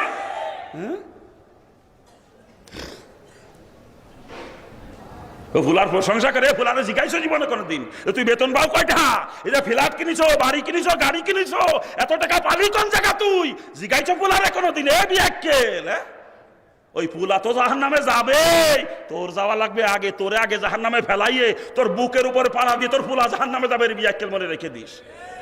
আল্লাহ কোরআনের পাকের ভাষায় পরিষ্কার করে বলে দিয়েছেন, তাহাতাক দামিনা লিয়াকুনা মিনাস সালিহিন, ওই সন্তান বাপের বুকের উপরে পাড়া দিয়ে জাহান্নামে যাবে, মা বাপের বুকের উপরে পাড়া দিয়ে। বিয়াক্কেল হিসাব নেছো কোনোদিন? তোর ফুলা কয়টা বেতন পায়, আর এত টাকা যে পাঠায় কোন জায়গা পায় টাকা, হিসাব নেছো রে বিয়াক্কেল? তো তসবি ছুটোই দেবে কিয়ামতের দিন, তসবি। তুই আগে যাবি জাহান্নামে, তোর বুকের উপরে পাড়া দিয়ে তোর ফুলা জাহান্নামে যাবে, বিয়াক্কেল। গর্ব করে আমার ফুলা অফিসার হয়েছে, অফিসার, তোর ফুলা কুত্তা হয়েছে। পায়খানা খায় কুত্তা, পায়খানা খায়, ঘুষ খায়, কি কথা ঠিক না? আর তোরেও সেই পায়খানা খাওয়াই রে বিয়াকে, তুই কুত্তার বাপ কুত্তা হয়েছ তুই। আল্লাহ মাফ করুক আমাদেরকে, খারাপ লাগতেছে নাকি? এই ঘুষ করে জাহান্নাম থেকে বাঁচার কোনো রাস্তা নাই, একেবারে ডাইরেক্ট জাহান্নামে যাবে, ডাইরেক্ট। ওর বাঁচার একটাই রাস্তা, বিকল্প রাস্তা নাই, একটাই রাস্তা আছে বাঁচার। ওই ঘুষ খাইকে যত সম্পদ বানাইছে, সমস্ত সম্পদ বিক্রি করা লাগবে করিয়ে, যাদের কাছে ঘুষ খাইছিল তাদের টাকাগুলো ফেরত দিয়ে তাদের পা ধরে মাপ চাওয়া লাগবে। যে লোকের কাছে ঘুষ খাইছিল ওই লোক বর্তমানে জীবিত নাই, তার ওয়ারিস যারা আছে তাদের কাছে টাকাগুলো ফেরত দিয়ে মাপ চাওয়া লাগবে। ওরা যদি মাপ করে তবে তুই জাহান্নাম থেকে বেঁচে যাবি, অসুবিধা নাই। আর যদি ওরা মাপ না করে ডাইরেক্ট জাহান্নামে যাবে কিয়ামতের দিন, ডাইরেক্ট। কোনো নবীরও ক্ষমতা নাই তোকে জাহান্নাম থেকে বাঁচাবে, কোনো নবীর সুপারিশও তোর পক্ষে গ্রহণযোগ্য হবে না, মনে রেখে দিস। যাদের কাছে ঘুষ খাইছো তাদের হক নষ্ট করছো, হক নষ্ট করছো, হকুল ইবাদের মামলায় ঠেকছো, আর হকুল ইবাদ আমার আল্লাহ কখনো মাফ করবে না, মনে রেখে দিয়ে। আল্লাহ পরিষ্কার করে জানিয়ে দিয়েছে বান্দাবান্দি যত গুনাহ করুক সব গুনাহ আমি মাফ করব। দুইটা গুনাহ মাফ করবো না, এক নম্বরে শিরিক আর দুই নম্বরে হকুল ইবাদ। তারপরে শিরিক সম্পর্কে রাসূল হাদিসের মধ্যে বয়ান করেছেন, একজন কাট্টা কাফের জীবনে 80 বছর পর্যন্ত মূর্তি পূজা করেছে, আল্লাহ পাকের সঙ্গে শরিক করেছে।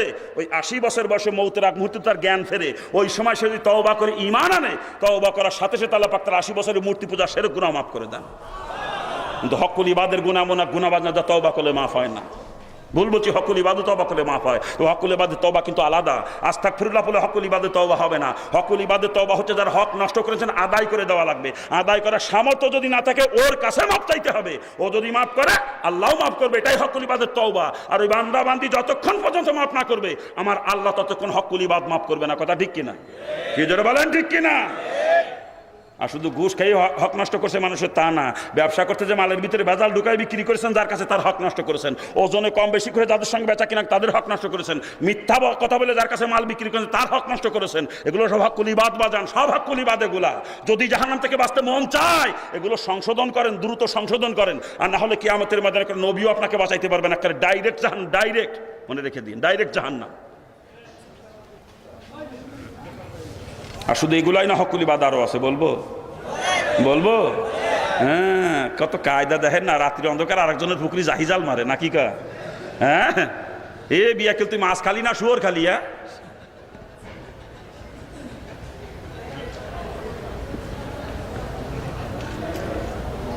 যদি জাহান্নাম থেকে বাঁচতে মন চায় ওই মাছের দাম দ্রুত পরিশোধ করেন, দ্রুত পরিশোধ করেন।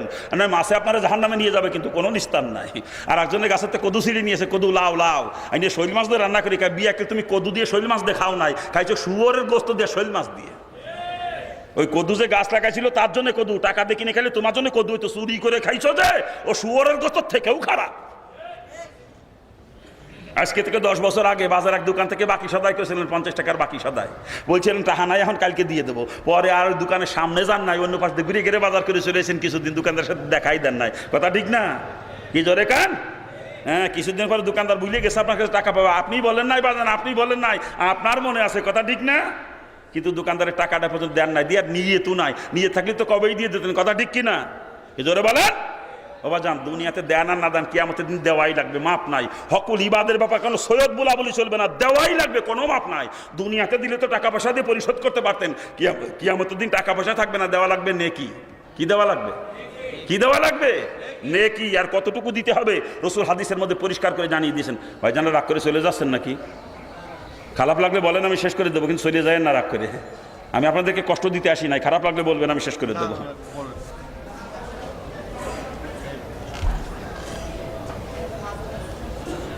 কোন জায়গা যায়?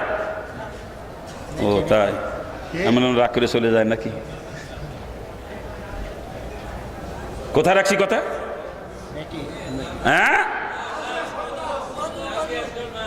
রাসূল বলেন কিয়ামতের ময়দানে যে হক আদায় করা লাগবে, কি পরিমাণে দেওয়া লাগবে নাকি? রাসূল বলেন 1 দিরহাম। ওই জামানায় 1 দিরহাম সমান ছিল আমাদের দেশের 94.31 পয়সা পরিমাণ। রাসূল বলেন 1 দিরহাম পরিমাণে যদি কেউ কারো হক নষ্ট করে দুনিয়াতে, কিয়ামতের ময়দানে তার পরিবর্তে কমপক্ষে 700 রাকাত কবুল নামাজের নেকি দিয়ে দিতে হবে। 100 আনার পরিবর্তে 700 রাকাত কবুল নামাজের নেকি দেওয়া লাগবে। তো দোকানদারে 50 টাকা মারি খেয়েছেন, ওর পরিবর্তে কত নেকি দেওয়া লাগবে? হিসাব করেন বাজার। ওই যে কদু চুরি করে তার দাম 40 টাকা বাজারে, ওর পরিবর্তে কত নাকি দেওয়া লাগবে? ওই যে মাছ চুরি করে তার দাম 200 টাকা বাজারে, ওর পরিবর্তে কত নিয়ে হিসাব করেন না বাজান। ওই যে মুরগি চুরি করে খাইছেন একজনের খোপেতে, ওর দাম বাজারে 700 টাকা, তার পরিবর্তে কত নাকি দেওয়া লাগবে? একজনের কাছে ডাব চুরি করে খাইছেন, তার দাম 200 টাকা বাজারে, ওর পরিবর্তে কত নাকি দেওয়া লাগবে? ওই যে আম চুরি করে খাইছেন, পেয়ারা চুরি করে খাইছেন, কোনটার দাম কত হিসাব করেন বাজান, হিসেব করে হিসেব মিলান। আজকে আপনার দাপট আছে, আল্লাহ কিছু টাকা পয়সার মালিক বানাইছে, বংশও বড় বংশ, এলাকার মধ্যে লাঠোর জোরও আছে, আপনার লাঠির জোর আছে। আপনার উপরে কথা কয় কিডা এলাকায় নাকি? আপনার জমির পাশে গরিব মানুষের জমি আইলছে নিয়ে অবৈধভাবে 4-5 দখল করে কাছেন জোরপূর্বক গরিব মানুষের জমি। ওই গরিব মানুষটা কিছু করতে পারে না, কারণ কিছু করতে গেলে মার খাওয়া লাগবে না, জানে ও মার খাওয়ার বইতে কিছু কয় না। আবার গরিব মানুষটা কারোর কাছে বিচারও চায় না, কারণ জানে আমাদের দেশে সালিশ বিচার যারা করিয়ে বেড়ায় অধিকাংশ হলো ঘুষখোর বদমাইশ। আমি যে বিচার চাবা না, ওই বড় লোকের কাছে ঘুষ খেয়ে বিচারেরা বড় লোকের পক্ষেই দিবে না, জানে গরিব মানুষ কারোর কাছে বিচারও চায় না। ও খালি যায় নামাজে বসে চোখের পানি ফেলে মাহবুদের দ্বারা ওর বিচার দিলা, তুমি তো সবই জানো, আমার জমি অবৈধভাবে খাইতেছে মাহবুদ, তুমি এর বিচার করো। ও বাজান ভালো করে মনে রাখবেন, সুআচরণের পরিবর্তে 700 রাকাত কবুল নামাজের নেকি দিয়ে দেওয়া লাগবে কিয়ামতের ময়দানে। আর একজনের জমি যে অবৈধভাবে খাইতেছেন, ওই জমির কত মূল্য আছে বাজারে, ওর পরিবর্তে কত নেকি দেওয়া লাগবে, একটু হিসাব মিলাইয়ে তারপরে কবরে যাইয়েন। শুধু তাই না বাজান, অবৈধভাবে ব্যবসা করে মানুষের সাথে ফাঁকিবাজি করে কোটি কোটি টাকার মালিক হয়েছেন বাজান, ওই কোটি কোটি টাকার বিনিময়ে কত নেকি দেওয়া লাগবে, একটু হিসাব মিলাইয়ে তারপরে আপনি কবরে যাইয়েন। চাকরি করতে ঘুষ খাইছেন 3 লাখ টাকা একজনের কাছ থেকে, ওই 3 লাখ টাকার পরিবর্তে কি পরিমাণে দেওয়া লাগবে বাজান, একটু হিসাব মিলাইয়ে তারপরে কবরে যাইয়েন। দেওয়া লাগবে কি পরিমাণ? সুআচরণের পরিবর্তে 700 রাকাত কবুল নামাজের নেকি। মাথায় রেখেন কিন্তু হিসাব, মাথায় রেখেন। কিয়ামতের ময়দানে নেকি দিয়ে হক আদায় করার পরে নেকি যদি বাড়তি থাকে জানাতে চলে যাবেন, কোনো অসুবিধা নাই। আর নেকি যদি শেষ হয়ে যায়, যাদের হক আদায় করতে বাকি থাকবে তাদের গুনার বোঝা ঘাড়ে চাপায় আপনাকে জাহান্নামে নিক্ষেপ করা হবে, মনে রেখে দিয়ে।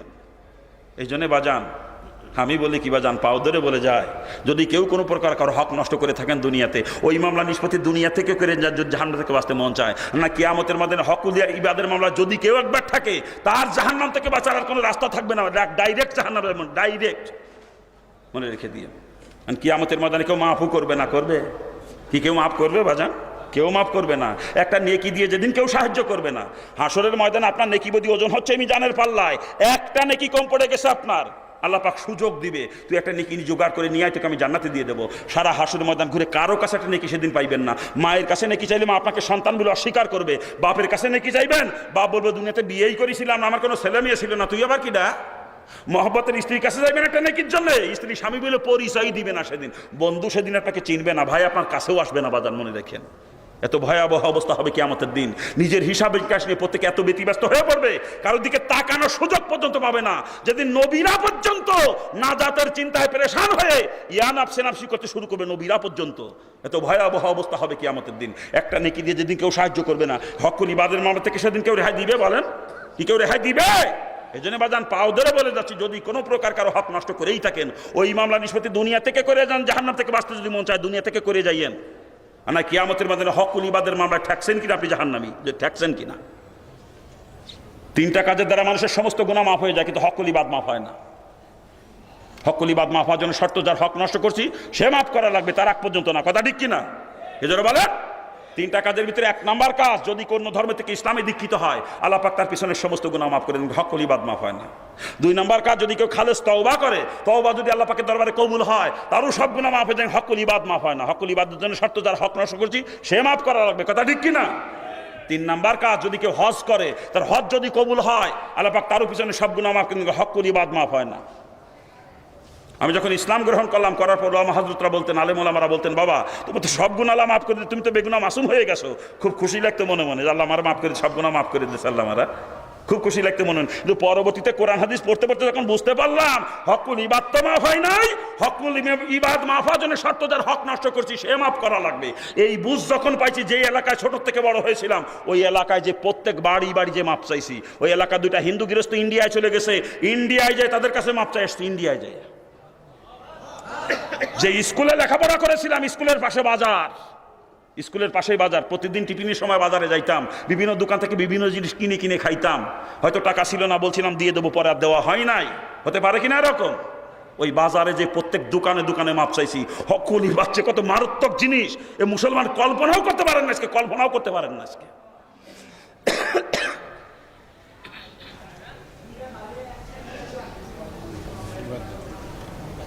খারাপ লাগতেছে আপনাদের? খারাপ লাগতেছে বাজান? শুধু এগুলাই না, হকুল ইবাদ আরো আছে, বলবো বলবো। অনেক বদমাইশ পুরুষ আছে, ঘরে স্ত্রী থাকতে আর এক মহিলার সাথে ফষ্টি নষ্টি করে বেড়ায়, পরকীয়া প্রেমে লিপ্ত। কথা ঠিক না? মোবাইলে এক মিস কল, এক রং নাম্বারে কল ঢুকে গেছে, এক মহিলা রিসিভ করছে পাশে, ওই যে মহিলার সাথে গল্প শুরু হয়েছে, ওই জায়গাতে পরকীয়া প্রেম। এখন স্ত্রীরা সহ্য করতে পারে না, স্ত্রীরা আর ভালো লাগে না, নাকি কান? ওই বদমাইশের স্ত্রী হক নষ্ট করতেছে, কিয়ামতের ময়দানে ওর নেকি স্ত্রী জান্নাতে যাবে, আর ওই বদমাইশ ওর স্ত্রীর গুনাহ নিয়ে জাহান্নামে চলে যাবে, মনে রেখে দিয়ে। আবার এরকম কিছু বদমাশ মার্কা মহিলাও আছে না? হ্যাঁ, স্বামী থাকতো আর এক পুরুষের পিছনে ফষ্টি নষ্টি করে, কথা ঠিক না? পরকীয়া প্রেমে লিপ্ত, কথা ঠিক কি না? জোরে বলেন ঠিক কি না? আরে মোবাইল আসার পরে এটা বাড়িছে সব থেকে বেশি পরকীয়া, নাকি কন? একবার কোনো জায়গায় ঢুকলি হয়, রং নাম্বারে কল ঢুকলি, আস্তে আস্তে সম্পর্ক হয়ে যায়, হয়ে শেষকালে সংসারও ভাঙে, অনেক সংসার ভাঙছে ভাবে, কথা ঠিক না? জোরে বলেন ঠিক কি না? যেই বদমাইশ মহিলা স্বামী থাকতে আর এক পুরুষের পিছনে ফষ্টি নষ্টি করে, ওই বদমাইশ মহিলা জাহান্নামী।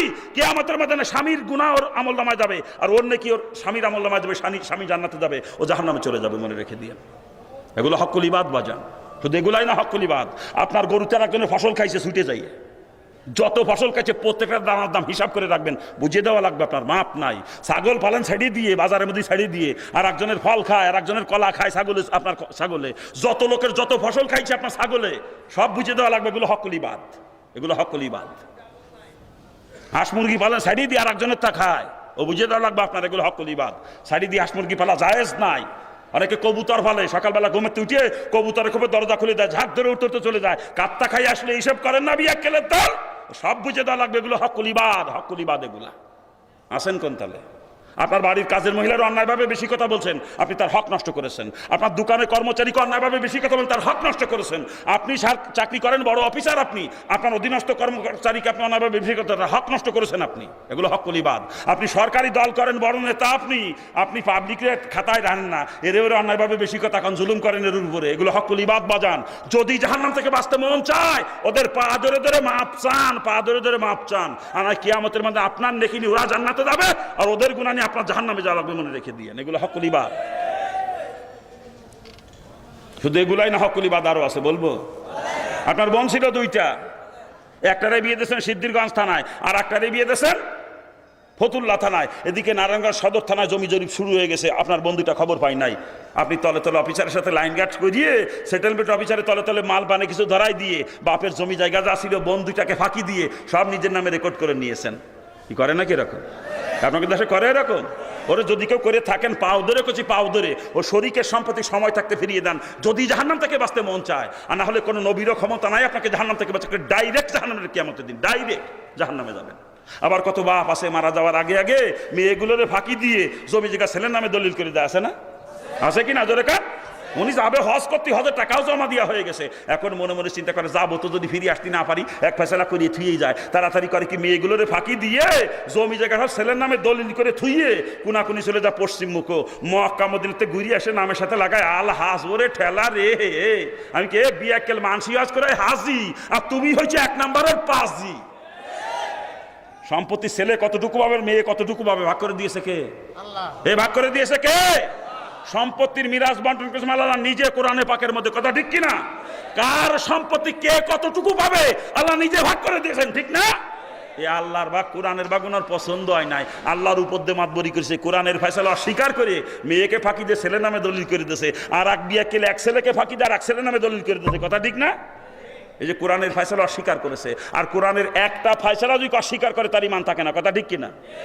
জোরে বলেন ঠিক কিনা? যে বিয়াক্কেল মেয়েকে ফাঁকি দিয়ে ছেলের নামে লিখে দিয়েছে, বা এক ছেলেকে ফাঁকি দিয়ে আর এক ছেলের নামে লিখে দিয়েছে, ও হাজী সাহেব হলেও কাফের, ও টাইটেল পাস মাওলানা হলেও কাফের, ও তাবলিগের মোবাল্লেগ হলেও কাফের, ও সরমুনার মুরিদ হলেও কাফের। ওটা কোরআনের ফয়সালা অস্বীকার করেছে, কথা ঠিক কিনা? এই অবস্থায় মারা যায়, কসম খোদার ঈমান নিয়ে মরতে পারে নাই, বেঈমান অবস্থায় মারা গেছে, কথা ঠিক কিনা? কোরআনের ফয়সালা অস্বীকার করার পরে তওবা যদি করতে পারে, আর তওবা হলো ওই যে মেয়েকে ফাঁকি দিয়ে ছেলের নামে লিখে দিয়েছে, ওই ছেলের পাও ধরে ছেলের কাছ থেকে মেয়ের অংশ ফিরেই নিয়ে মেয়েরটা মেরে বুঝে দেওয়া লাগবে, এটা হলো তওবা। এক ছেলেকে ফাঁকি দিয়ে আর এক ছেলের নামে লিখে দিয়েছে, এটা সংশোধন করা লাগবে, এটা হলো তওবা, কথা ঠিক কিনা? এই তওবা করে যদি মরতে পারে, ঈমান নিয়ে মরতে পারবে।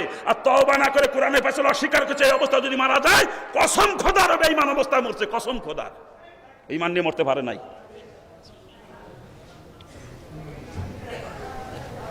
খারাপ লাগতেছে নাকি? খারাপ লাগে বাজান? হ্যাঁ, লাগলে কিছু করার নাই। এলাকার রোগ অনুযায়ী ওষুধ হচ্ছে তো নাকি? কারণ আমি ডাক্তার, আপনারা রুগী, আপনাদের রোগ অনুযায়ী ট্রিটমেন্ট করাই আমার দায়িত্ব, কথা ঠিক না? বক্তারা কিন্তু বক্তা না, বক্তার হচ্ছে ডাক্তার, শ্রোতারা হচ্ছে রুগী। বক্তাদের হিসাব কিতাব করে বয়ান করা উচিত আমি মনে করি, কি বলেন আপনারা? আল্লাহ পাক কিয়ামতের মধ্যে বক্তার গোষ্ঠীকে সব থেকে আগে ধরবে, বক্তার গোষ্ঠীকে।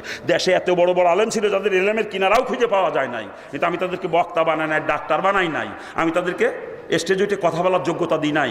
তোর মতো সুনোপুটি মার কালাম শামসুল হকের বক্তা বানাইছিলাম, ডাক্তার বানাইছিলাম, মুসলমানে গা হইলো ভাই, আর তুই যে মলম গোসলি মাথায় না, মুসলমান জাহান নামে গেলে সুদ খাইয়ে ঘুষ খাইয়ে পরের হক নষ্ট করে বেফরদায় চলে, আর তুই যে ওয়াজ করিলি ইউসুফ জুলেখা, ওই বক্তার তক্তা খুলে ফেলা দেবে কিয়ামতের দিন, ওর তক্তা খুলে ফেলা দেবে, ওর বক্তাগিরি শিয়েই দেবে কিয়ামতের দিন। আমি বাজান দরা খাতি রাজি না, হিন্দুতে মুসলমান খালি জাহান নামের বয়তে, কসম খোদার জাহান নামের বয়তে খালি মুসলমানছি। আবার মুসলমানে আল্লাহ বানাইছে ডাক্তার আমাকে চিকিৎসা করার জন্য, রোগ অনুযায়ী ট্রিটমেন্ট না করে আবার দরা খাবো, আমি দরা খাতি রাজি না বাজান। যদি মুসলমানের গা যে জায়গা, আমার মলম ঠিক সেই জায়গা, ঠিক আছে না? রোগ অনুযায়ী ট্রিটমেন্ট হচ্ছে তো নাকি বলেন? কি হচ্ছে তো ট্রিটমেন্ট ঠিক মতো? আসেন, আলোচনা করতেছিলাম হক্কলিবাদ নিয়ে, খেয়াল আছে না? শুধু এগুলাই না, হক্কলিবাদ আরও আছে, বলবো বলবো। ওই চেয়ারম্যানের নাকি আপনাকে চেয়ারম্যান নাই তো মেয়র কাউন্সিলর নাকি কর, chairman member councillor mayor MP minister নাকি কান, এরা যে রিলিফের গম চুরি করে ওটা কি? হ্যাঁ, ওরা যে রিলিফের গম চুরি করে ওটা কি? রিলিফের গমের হকদার কারা? গরিব মিসকিন এতিম অসহায় যারা, তারা, ঠিক না? এই জন্য বলেন। আর আমার রাসূলের পরিষ্কার হাদিসে তিন মিসকিনের মালকে অন্যায়ভাবে খাইলো, সেজন্য জাহান্নামের আগুন খাইলো, চিৎকার দিয়ে বলেন নাউজুবিল্লাহ। ওটা গরিব মিসকিনের জন্য গম না, গম, কিন্তু chairman member MP minister mayor কাউন্সিলরের জন্য গম না, জাহান্নামের আগুন। যদি কেউ জীবনে 1 কেজি রিলিফের গম চুরি করে থাকেন, 1 কেজি, ওই 1 কেজি গম চুরি করে না, আপনার এলাকায় যতগুলো লোক আছে রিলিফ পাওয়ার উপযুক্ত, প্রত্যেকের বাড়ি বাড়ি যে আপনাকে মাপ চাওয়া লাগবে, প্রত্যেকের বাড়ি বাড়ি যে মাপ চাওয়া লাগবে।